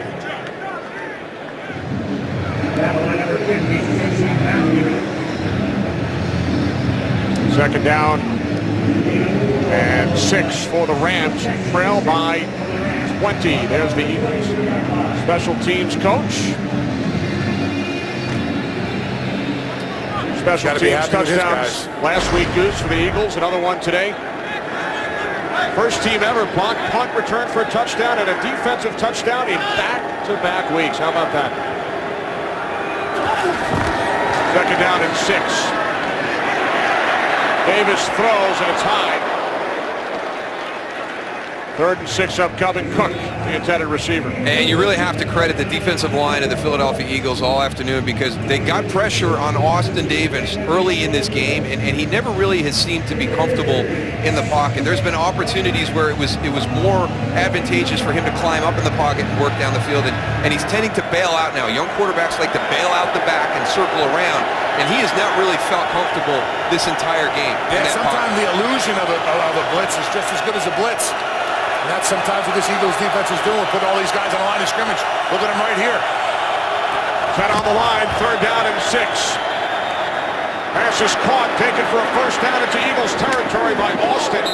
And he takes a hard hit at the end of the play from the strong safety, Nate Allen. Yeah, you got to use your strengths. Tavon Austin, his strength is speed. Run away and then get safe. I mean, you've got to be able to see Nate Allen coming at you on the field line. Tavon Austin's not going to win that battle on the sideline trying to be physical. I think next time he's going to go out of bounds. What do you think? Live and learn, right, That's Goose? right. That's right. 21 yards, and then Austin had his bell rung. Stays on the field. First down from the Eagles 36. This is Stedman Bailey on the wide receiver screen. And he's forced out by Gary Williams. Gain of 5.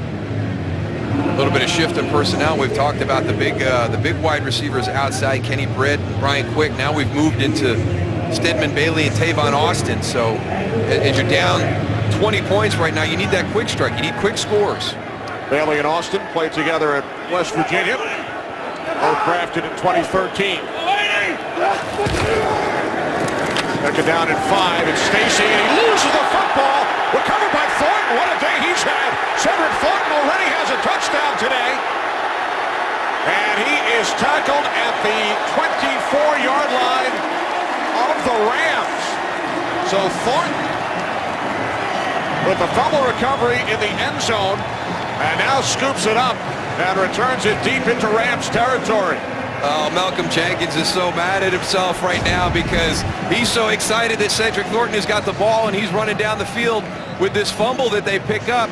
He doesn't see the pursuit coming. All he's got to do is turn around and make the block, and he's in the end zone. Brandon Graham knocked it away from Zach Stacy. Thornton on the recovery. Look behind you, Malcolm. Downfield. Look behind you. They're not coming from in front of you. Yeah, when you get a big guy getting the ball, he's not going to outrun you. You got to turn back, and someone's going to get him from behind. See, Goose, that's why you got to run those gassers in practice. That's right. That's right. What did you tell Brian Billick? If I got to run 40 yards, we're going to lose, Coach. Well, Thornton just ran for 40, and the Eagles are winning. From the 24 off the fake to McCoy. Pass is short.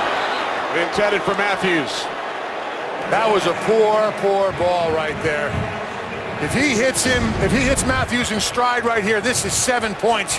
Nick Foles is going to want this one back. He lays it out there. He doesn't put anything on it, and the ball sort of flutters a little bit. That could have been an easy 7 for this Eagles team.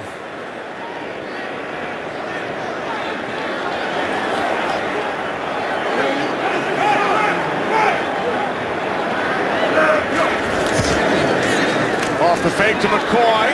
Falls, fires, end zone. Touchdown, Jeremy Maclin.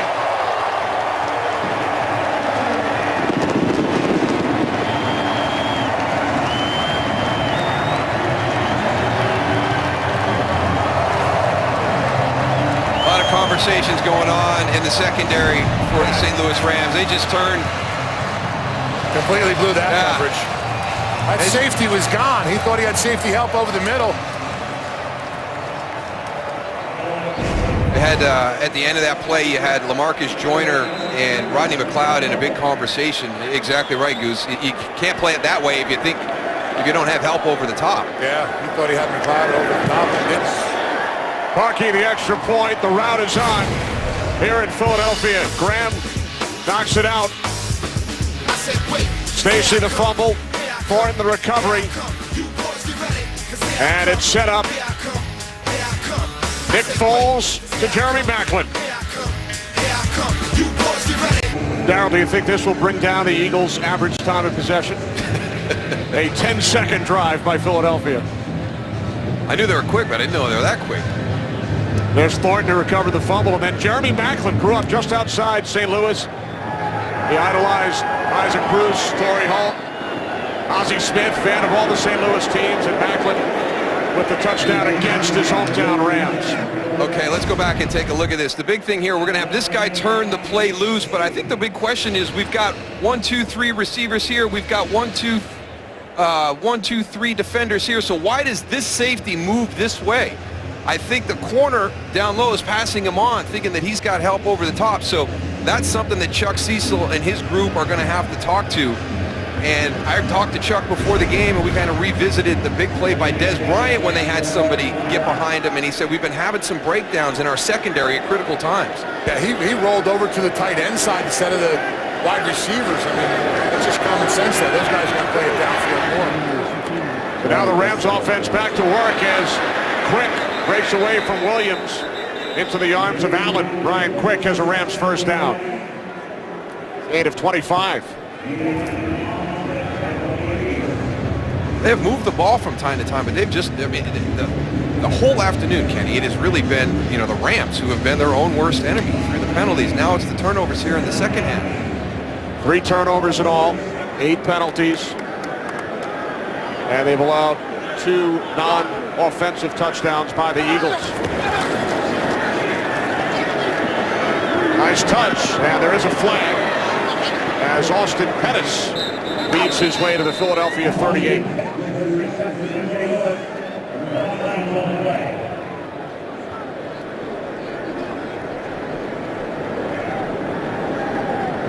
Illegal contact.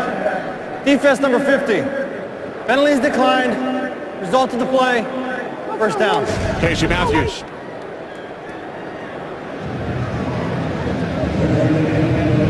I don't know about that, Darryl. Illegal contact. He ran right into him. But, you know, I don't know if you call that. You know, it seems like it's incidental. Yeah, Casey Matthews kind of stayed there. So got his hands out like, hey, listen, I know. we see it happen when they're going stride for stride down the field on vertical routes. Penalty declined. 16-yard pickup for Pettis. No, going up. From the Eagles 38. Davis steps up, takes off. Austin Davis has a first down. This time he slides after picking up the first time for a game break to Los Angeles. Kurt Menefee, Kurt. All right, the Buccaneers have put up 24 straight points to open up a big lead in New Orleans, but the Saints crawling back. Pierre Thomas with a short touchdown reception from Drew Brees. It's now 24-20 ending the third. Kenny Moose and Goose. All right, thanks, Kurt. How about the Buccaneers coming off the win at Pittsburgh? Now lead the Saints by 4 on the road. Pass is caught for another Rams first down by Jared Cook.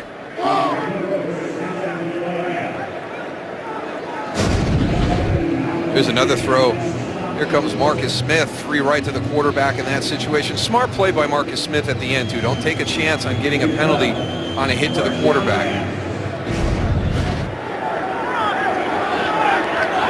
First and 10 from the Philadelphia 14 as Davis hands it off to Benny Cunningham, who walks it in for a Rams touchdown.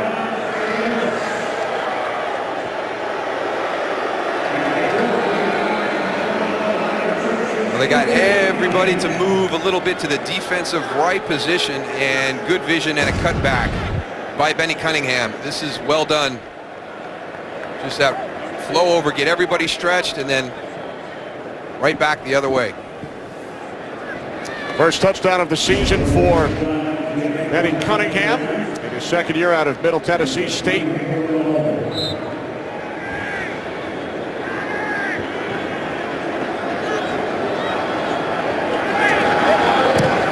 Sirline adds the extra point, so it is now 34-14 Philadelphia.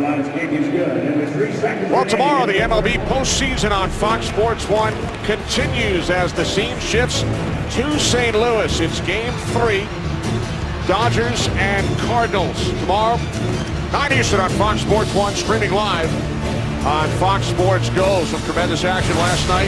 Matt Kemp with the big home run for the Dodgers and an 18-inning thriller down in our nation's capital. I got to admit, Kenny, I fell asleep at 16. I stayed up the whole way through. I thought it was going to go till this morning. It's unbelievable. Longest game time-wise in baseball postseason history. I got to give it to the fans, though. A lot of their fans stayed to the end. They hung in there, and it was Brandon Belt disappointing the Beltway area fans. Yeah. When did they shut the concession stands down? What inning do you think, Kenny? Like 8 or 9? I mean, they went like 7, 8 innings with nothing. No food, nothing. Only you would come at it from that perspective. Hey, listen, you got to keep those calories up, Mr. Egg Whites.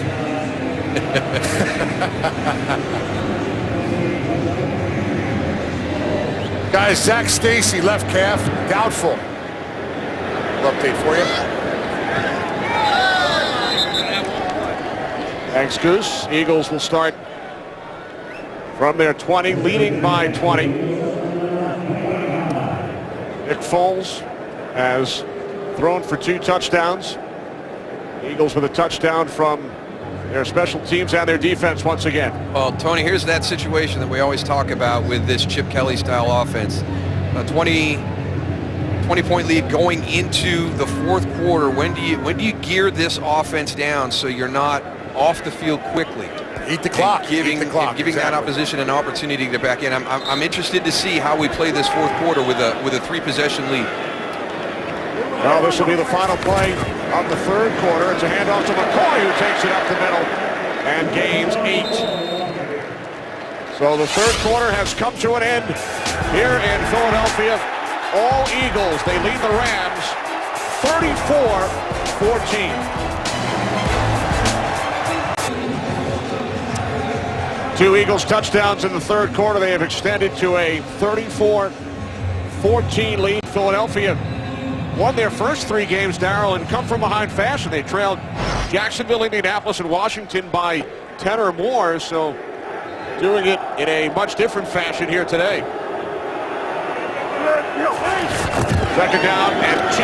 It is McCoy for an Eagles first down out to the 33. Now, we've talked about when do the Eagles slow things down and start to take chunks of time away. Have a look at the play clock, upper left, on our Fox box. So we'll see how much time it takes the Eagles here. They average, both for the season and today, 1 play every 21 seconds, which leads the league. They snap the ball with 12 on the play clock. And the handoff to McCoy. McCoy gains 2. One of the things that Chip Kelly has told us is he doesn't really worry about time of possession all that much, but when he gets to this point in the game, what is my lead and how many possessions could the opposition give me? You see how quickly they play. The same amount of plays, but look at the difference in time of possession. So, you know, that pace is quick, but now you get into this situation and you've got to completely change your thought process and slow it down to take this clock away. Especially if your offense isn't going and getting first downs and helping your team. Right, the Rams have actually outgained the Eagles as far as total yards. That time they snapped it with 13 on the play clock, and Sproles takes it out to the 39, setting up third down and 4. And they're right around that 12, 13-yard area. So I think that is this offense being patient. Again, we keep an eye on the play clock as the Eagles try and wind the clock down. This time, snap came at 18 and then falls off his back foot. And there is a flag, a penalty marker in the secondary.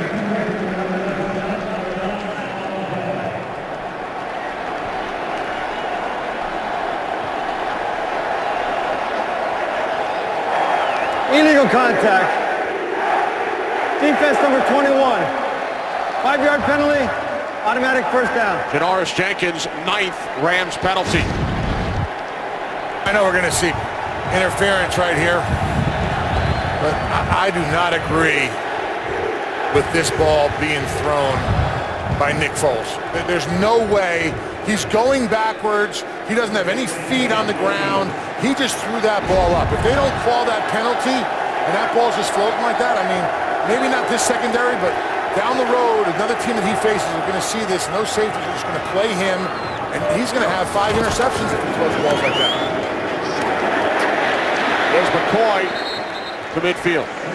Yeah, he's been fortunate today, Tony. He's had a couple up there that could have very easily been intercepted, and their decisions that coaches talk to their quarterbacks about. We don't just air the ball up into the middle of the field, and he has been fortunate that there's been penalties on those plays. And right now he's playing that style of, hey, just throw it down there. 2 of the 3 things that can happen benefit you.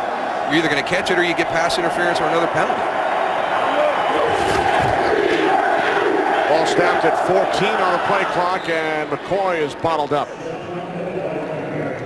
T.J. McDonald coming up to make the tackle. Eagles' Chris Polk has got a hammy.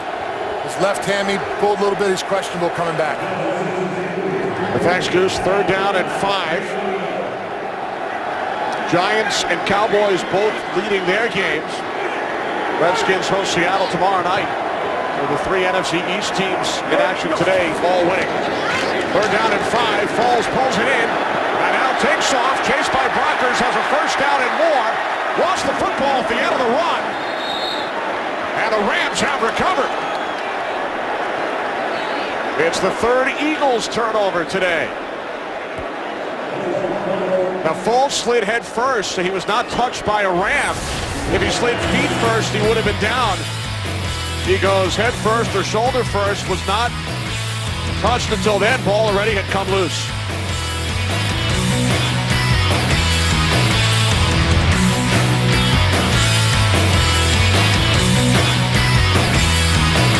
Today's Game on Fox is sponsored by the new Volkswagen Jetta. Isn't it time for German engineering? By Microsoft Surface, the official tablet of the NFL. And by Bud Light, who reminds fans to stay in the game and drink responsibly. If Goose comes out of retirement, he'll be running those Rocky steps to get ready for the 40-yard returns. Ran him yesterday. Eagles lead by 20 again. Foles does not slide feet first. He goes head first, shoulder first, was not contacted by a Ram before the ball came out. So it is an Eagles turnover, their 3rd of the game.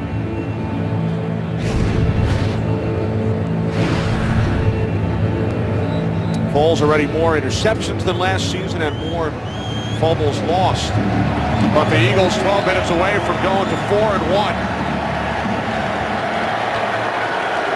Rams start for their 38. Bozak Stacy, as Goose told you, calf injury, so Benny Cunningham in the backfield. And the pass is incomplete. It was intended for Austin Pettis. 2nd and 10 coming up. Just mistakes this afternoon by this Ram team. It's through a couple of hands, but if you've got your eyes on that ball, follow through. Austin Pettis can make that catch.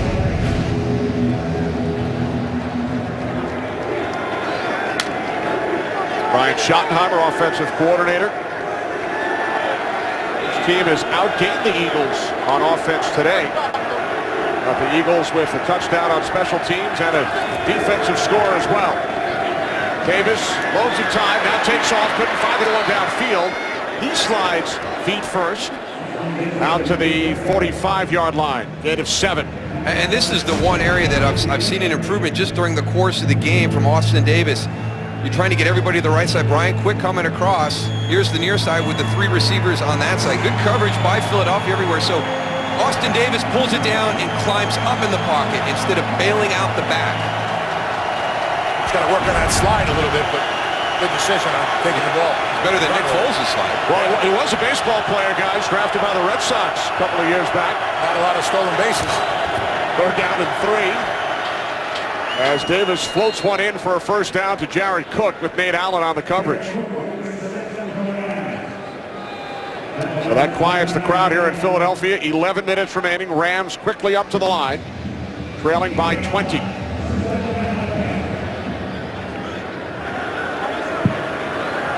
From midfield.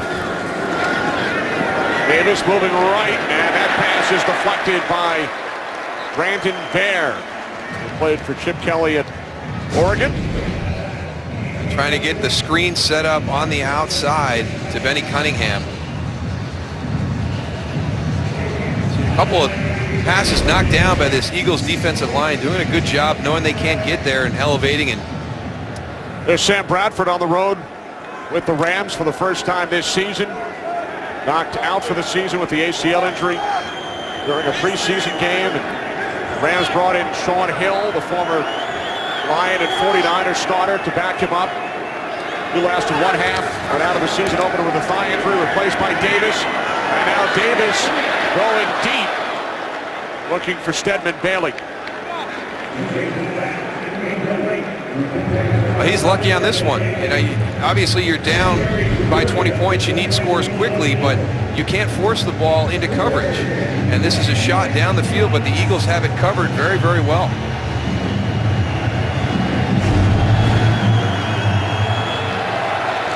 You want the big strike down the field, but you've got your checkdowns built into that route. He needed to come down to one of his underneath players. 3rd down and 10. Rams must get to the 40 for a first. And the catch is made by Tavon Austin. And Austin picks up a first down to the Eagles' 38. Second catch today for Austin, who sat out the Dallas game 2 weeks ago with a knee issue. Austin Davis doing a good job of working the pocket, knowing he only has 4 pass rushers coming at him, down lineman. Davis hands it off to Benny Cunningham, who picks up another Rams first down. That's the way you cut, right, Darryl? He showed good feet on the touchdown run earlier, and then this one is very, very similar. You know, he's that small, physical, hard to locate running back, but you try and find him as he's coming through that line. But some nice feet. Davis on first down, steps up, wrapped up by Connor Barwin. Down he goes. 4th sack today for this Eagles defense. Connor Barwin does a really nice job. He comes upfield. Take an eye at him right here. Comes upfield. Austin Davis goes and works the pocket, steps up, sees some open. He does a nice job of spinning back. The other defensive linemen go and hold him up a little bit, and he comes back for a nice sack. That's a way not to quit on it. That's Barwin's 2nd sack today. 2nd and 12. And that pass could not be handled by Kenny Britt. Time for a game break to Los Angeles. Kurt Menefee. Kurt. All right, 3-1 in Houston, at 3-1 Dallas. Arian Foster makes it 17 Houston, 17 Dallas, scoring with 41 seconds left in regulation. Kenny Moose and Goose. All right, Kurt. They got it in him, Darryl. 41 seconds. Can Tony Romo take him down for a field goal? You know what? They got Dan Bailey. What is he, 20, well, 30 for 30 straight if he's got that one today without missing. Cowboys have won their last 3. Giants now lead the Falcons 27-20. 3rd down and 12. Davis rolling right. Davis throws to the end zone. And the catch is made for a touchdown by Kenny Britt. Again, we're just not getting our head around. Bradley Fletcher he does everything right. He's running with Kenny Britt stride for stride, even as the play breaks down. Number 81 at the bottom. There they are, man to man. Watch the coverage. He just doesn't get his head back around to locate the football. He's so late getting it there. By the time he turns around, it's coming in, and Kenny Britt is stepping in front of him. Kenny Britt, who grew up about an hour and a half up the Jersey Turnpike in Bayonne. His first touchdown as a Ram, his first touchdown since the 2012 season. He had a huge game, the only time he faced the Eagles prior to today with the Titans 4 years ago. 225 yards and 3 touchdowns for Britt in that game. So the Rams here in Philadelphia have pulled to within 2 scores.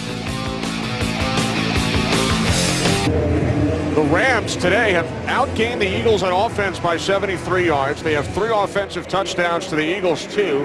Rams have more first downs. They've run more plays. They lead in time of possession by over 8 minutes, but they trail by 13. Here is Sproles on the return for Philadelphia. Stopped just shy of the 30. For the Rams with back-to-back scores. First Cunningham and then Britt back in this game. Today's game is sponsored by the new Samsung Galaxy Note 4. The next big thing is here. This is a huge possession for the Eagles with just under 9 minutes remaining. They lead by 13. Rams have the momentum with back-to-back touchdowns. Eagles start from their 29-yard line. On first down, falls to a wide-open Riley Cooper after the fake to McCoy. Don't run out of bounds, Riley Cooper. Yeah, that's what I was going to say. First down gain of 13, but the clock stops. They only use 7 seconds. Just slide. Stay in bounds. Understand what's going on in the game right now.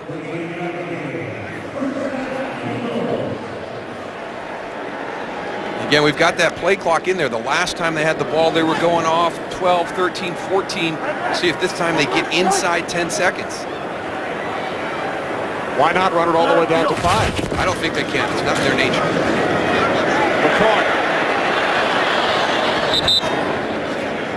McCoy to the 46. Gain of 3.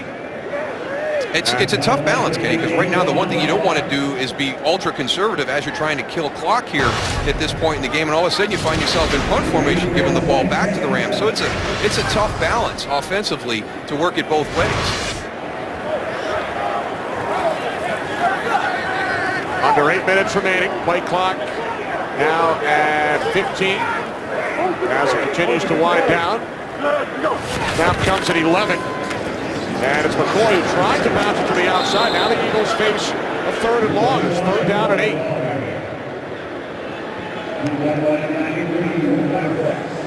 A little bit of frustration right there. You can see LeSean McCoy with his hands up, just really nowhere to go up front. Well, they can't make cuts. You know, when you get penetration like the Rams defensive line has been getting, you know, you can only make one cut. You have no option to go anywhere else. He's trying to make something happen, but you just got to go and turn it up and just get what you can get. It's like you said, Tony, everything is done laterally. He's not being able to get downhill. Not at all. 3rd down and 8. Eagles must get to the Rams 47 for a first, and they will not. Rolled an incompletion.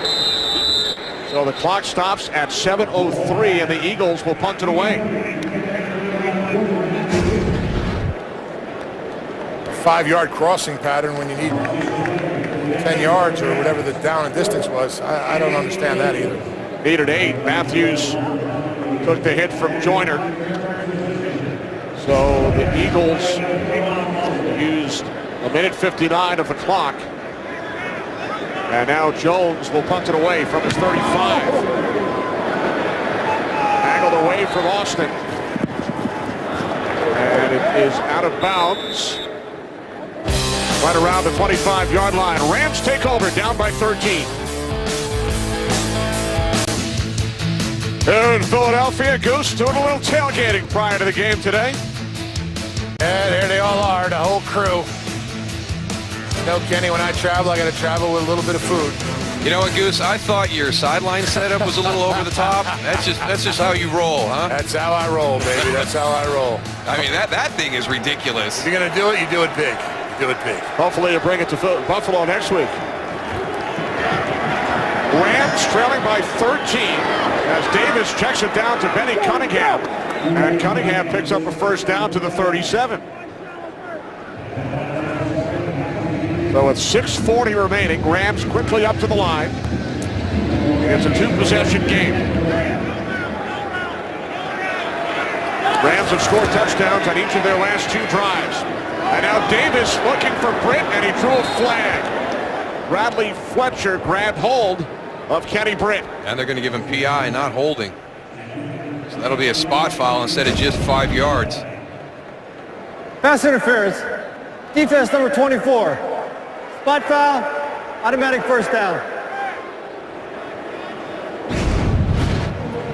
I don't know what you're sitting on in this situation. I'd be worried about somebody getting behind me more than jumping a comeback in that situation. So just understanding, you know, we've had a couple of instances here by the Eagles. Riley Cooper going out of bounds to stop the clock. Bradley Fletcher not understanding that the deep ball is the one that's going to get you beat. You hear it every week. Keep the ball in front of you as a defensive secondary person. Rams gain 24 yards on the penalty. Now Davis steps up and throws. Catch is made by Austin Pettis. Gain of 8 to the Eagles' 31. right now, the Eagles' defensive line is getting pressure, but they've only got the 4 there. So that is allowing Austin Davis to step up and feel comfortable, where earlier in the game he was having to bail out and go around the outside. Davis on second down. It's Cunningham. Picks up a first. Heading for the sidelines. Well, the clock stops at 5:55. So the Rams, who trailed 34-7 late in the third quarter, have fought their way back into this game, despite having a punt blocked in the first minute, return for a touchdown, a fumble recovered in the end zone for an Eagles touchdown, as Davis swings it out and taken down to the 17-yard line by Pettis. Austin Davis over 300 yards in the air today. Now 5.5 remaining. Tony, as a defensive player in this situation, these 2-minute drills, I mean, is this too soft? Is this coverage too soft, allowing the Rams to move down the field? Yeah, you know what? They've been successful with pressure. I would be bringing pressure.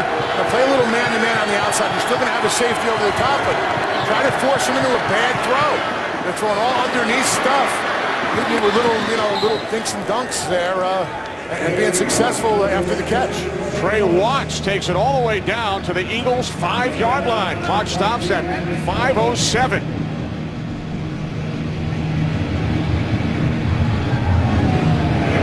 The Rams have gone 70 yards in 1:47 seconds. Now, they did pick up 24 on the penalty.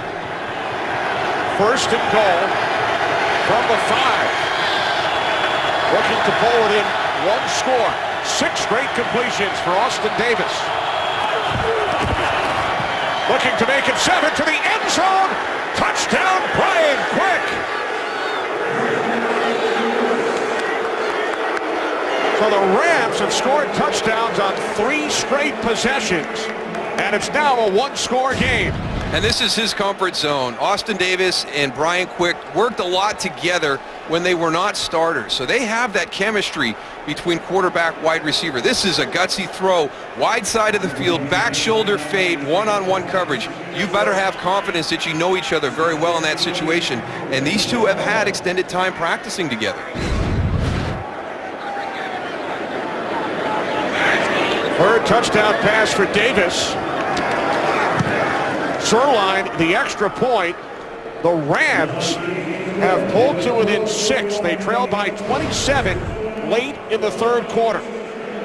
After the Eagles scored 21 in a row, the Rams have done the same. Jeff Fisher never panics. I mean, if teams do follow the personality of their head coaches, you know, this team is never going to feel like they're out of a game. And I've always been impressed with his clock management. You get into situations where you're down, you're not panicking, you're maintaining your composure, you keep your timeouts, you make smart decisions, you have an onside kick in these situations to try and get the ball back too quick. Trust your defense, put them back out on the field. Understand that Chip Kelly's offense is fast-paced. They're going to move quicker. They're not used to settling and taking down clock in the fourth quarter.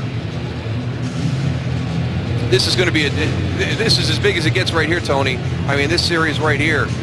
You know, they did it last week in San Francisco. An offense that sputtered the entire game last week puts together a very impressive drive to give themselves an opportunity to steal that game in San Francisco last week. Can they do the same thing this week and just ice this game away? This defense looks like they're tired a little bit, man. They've been out there all day long.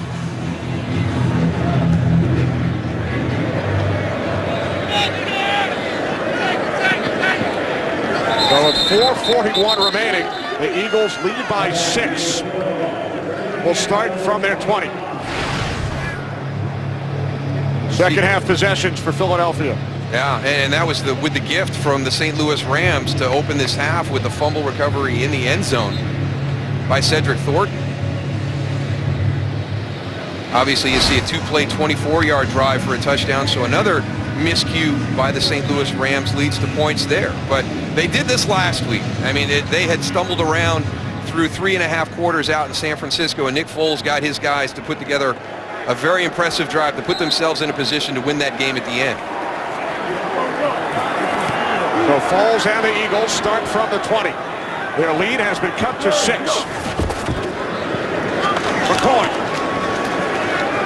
Gain of 3. Ogletree the tackle. This Philadelphia offense has got to be thinking, run the ball, keep the chains moving, eat some of this clock up. Looks like they're slowing down a little bit right here, Dow. This is the first time I've seen them in the huddle. No, Tony. This is about putting a drive together, staying on the field. This is not about taking clock. That was earlier in this quarter. Right now, this is about getting back to what you do well. You cannot come out here and give the ball back to the Rams right now. Whatever it takes, you need to be aggressive in this situation now and move these chains. Absolutely. Play clock all the way down to 2. And the Eagles forced to use a timeout. So they nearly took too much time. Philadelphia. And that also means the clock stops. 3:54 remaining. Well, Week 5 continues later today on CBS. Then tonight, Sunday Night Football on NBC. Tune in tomorrow for Monday Night Football on ESPN. Exciting action here in Philadelphia, where the Eagles led 13-0. They led 34-7. And the Rams have scored 21 consecutive points. Now Greg Williams' defense trying to get the ball back.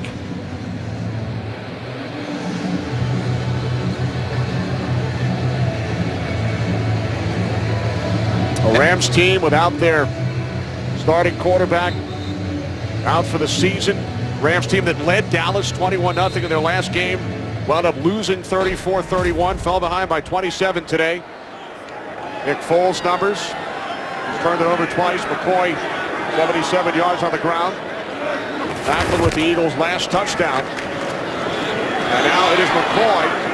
Works his way out to the 27-yard line. McDonald made the tackle, so a huge third down play coming up, and now Jeff Fisher will use a timeout. Stops the clock at 3:42.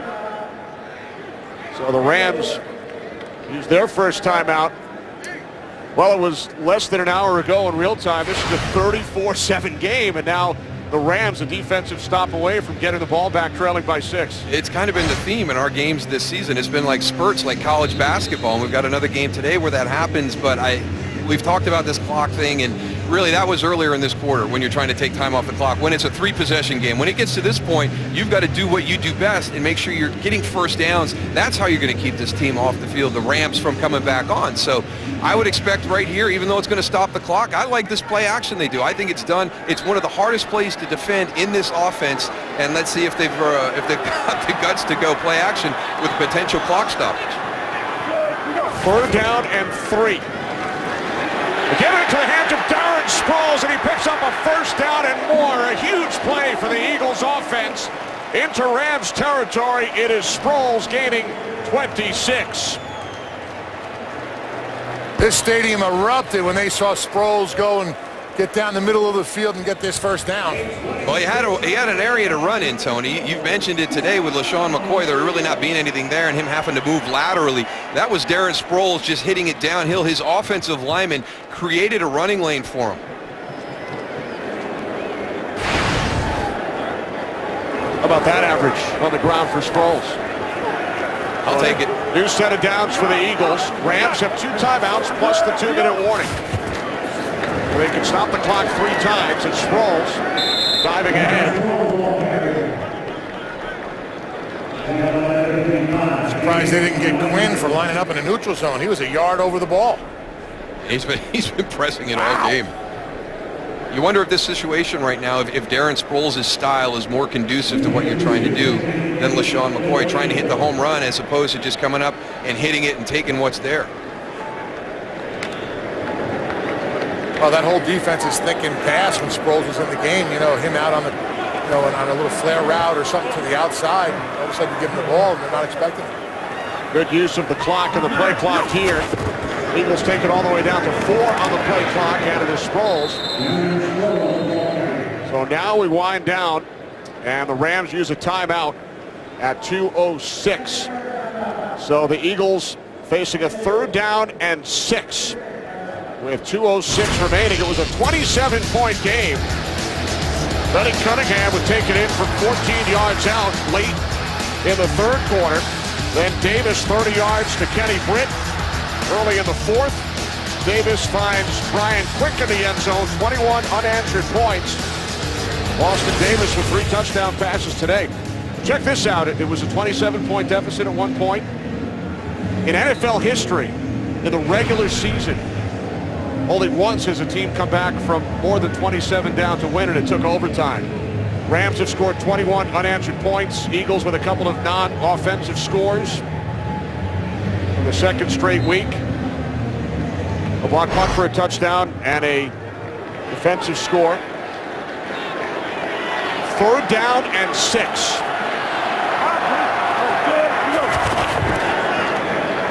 Eagles keep it on the ground, and Sproles is tackled by McDonald. So that will take us to the 2-minute warning. Eagles will punt it away, so the St. Louis Rams get the ball back. They've come back from 27 down. It's a 6-point game. 2 minutes remaining in Philadelphia. Austin Davis and the Rams trailed 34-7 late in the third quarter. Rams have scored touchdowns on 3 straight possessions. And we'll get the ball back. Donnie Jones, the former Ram, punting from the 45-yard line. Austin will let it bounce, and it will be down inside the 10. So the Rams looking to make history. Regular season NFL history, biggest comeback from 28 down. 49ers over the Saints in 1980, but it took overtime. So in regular season play, biggest comeback in regulation from 26 points. Bills over the Colts in 97.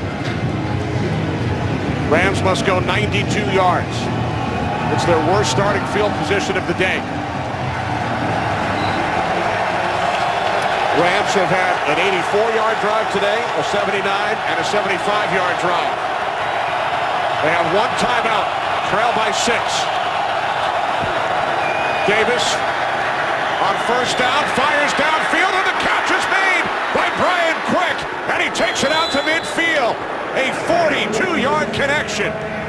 This is just a great play by Brian Quick at the point of the catch. Eyes on the ball. Watch him coming from the outside. He's going to have 2 defenders right there. He just goes up and takes it from him.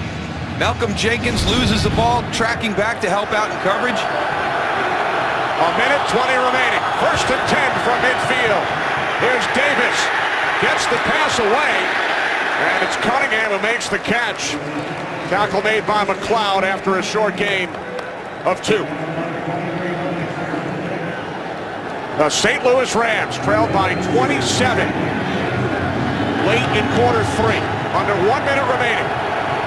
2nd down and 8 from the Eagles' 48-yard line.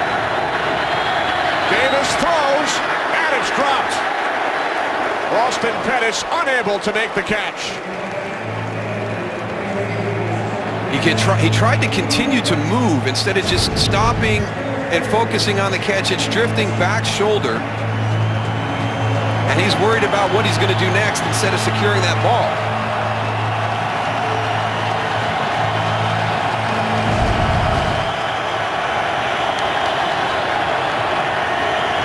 Third down and 8.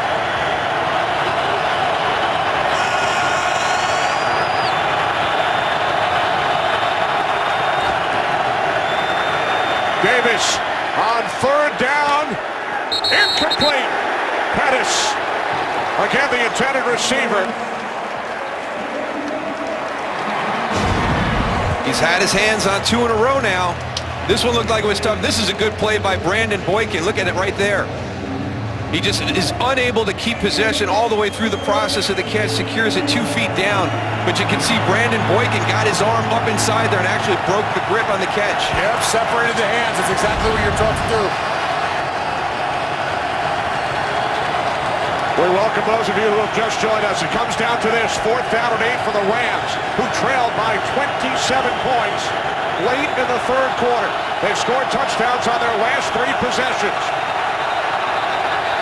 That's it. Time ran out. Let's delay a game. Delay a game. Offense. 5-yard penalty. Still fourth down. So this will force the Rams back 5 yards. In the history of the National Football League, no team has come back in the regular season to win in regulation after trailing by as many as 27. 49ers beat the Saints in 1980 after trailing by 28, but it took overtime. So the Rams looking to make history when it comes down to this fourth down play. 4th and 13. Davis throws, and it's incomplete. He overthrows Brian Quick. So Austin Davis in his 3rd NFL start. And the St. Louis Rams, after a tremendous comeback, will fall short. And just a miscommunication going to Brian Quick. Brian Quick's going to break to the inside of the field based on the coverage of Kerry Williams, and I think Austin Davis wanted him to go straight up vertically, but look who's coming into the area. You had some adjustments on the ball in flight, so Jared Cook does pop wide open. But, you know, Tony, we talked about what do you do in that situation. Philadelphia was much more aggressive on that series. Absolutely. And on that last play, 4th and 13, it was actually secondary pressure that forced the early throw by Austin Davis.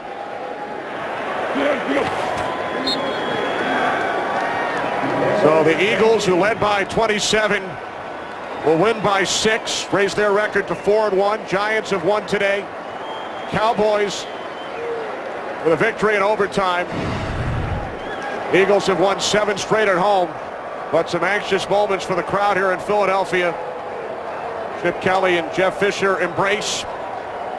So the Eagles win it by 6 to New Orleans. Dick Stockton, Kirk Morrison, and Christina Pink.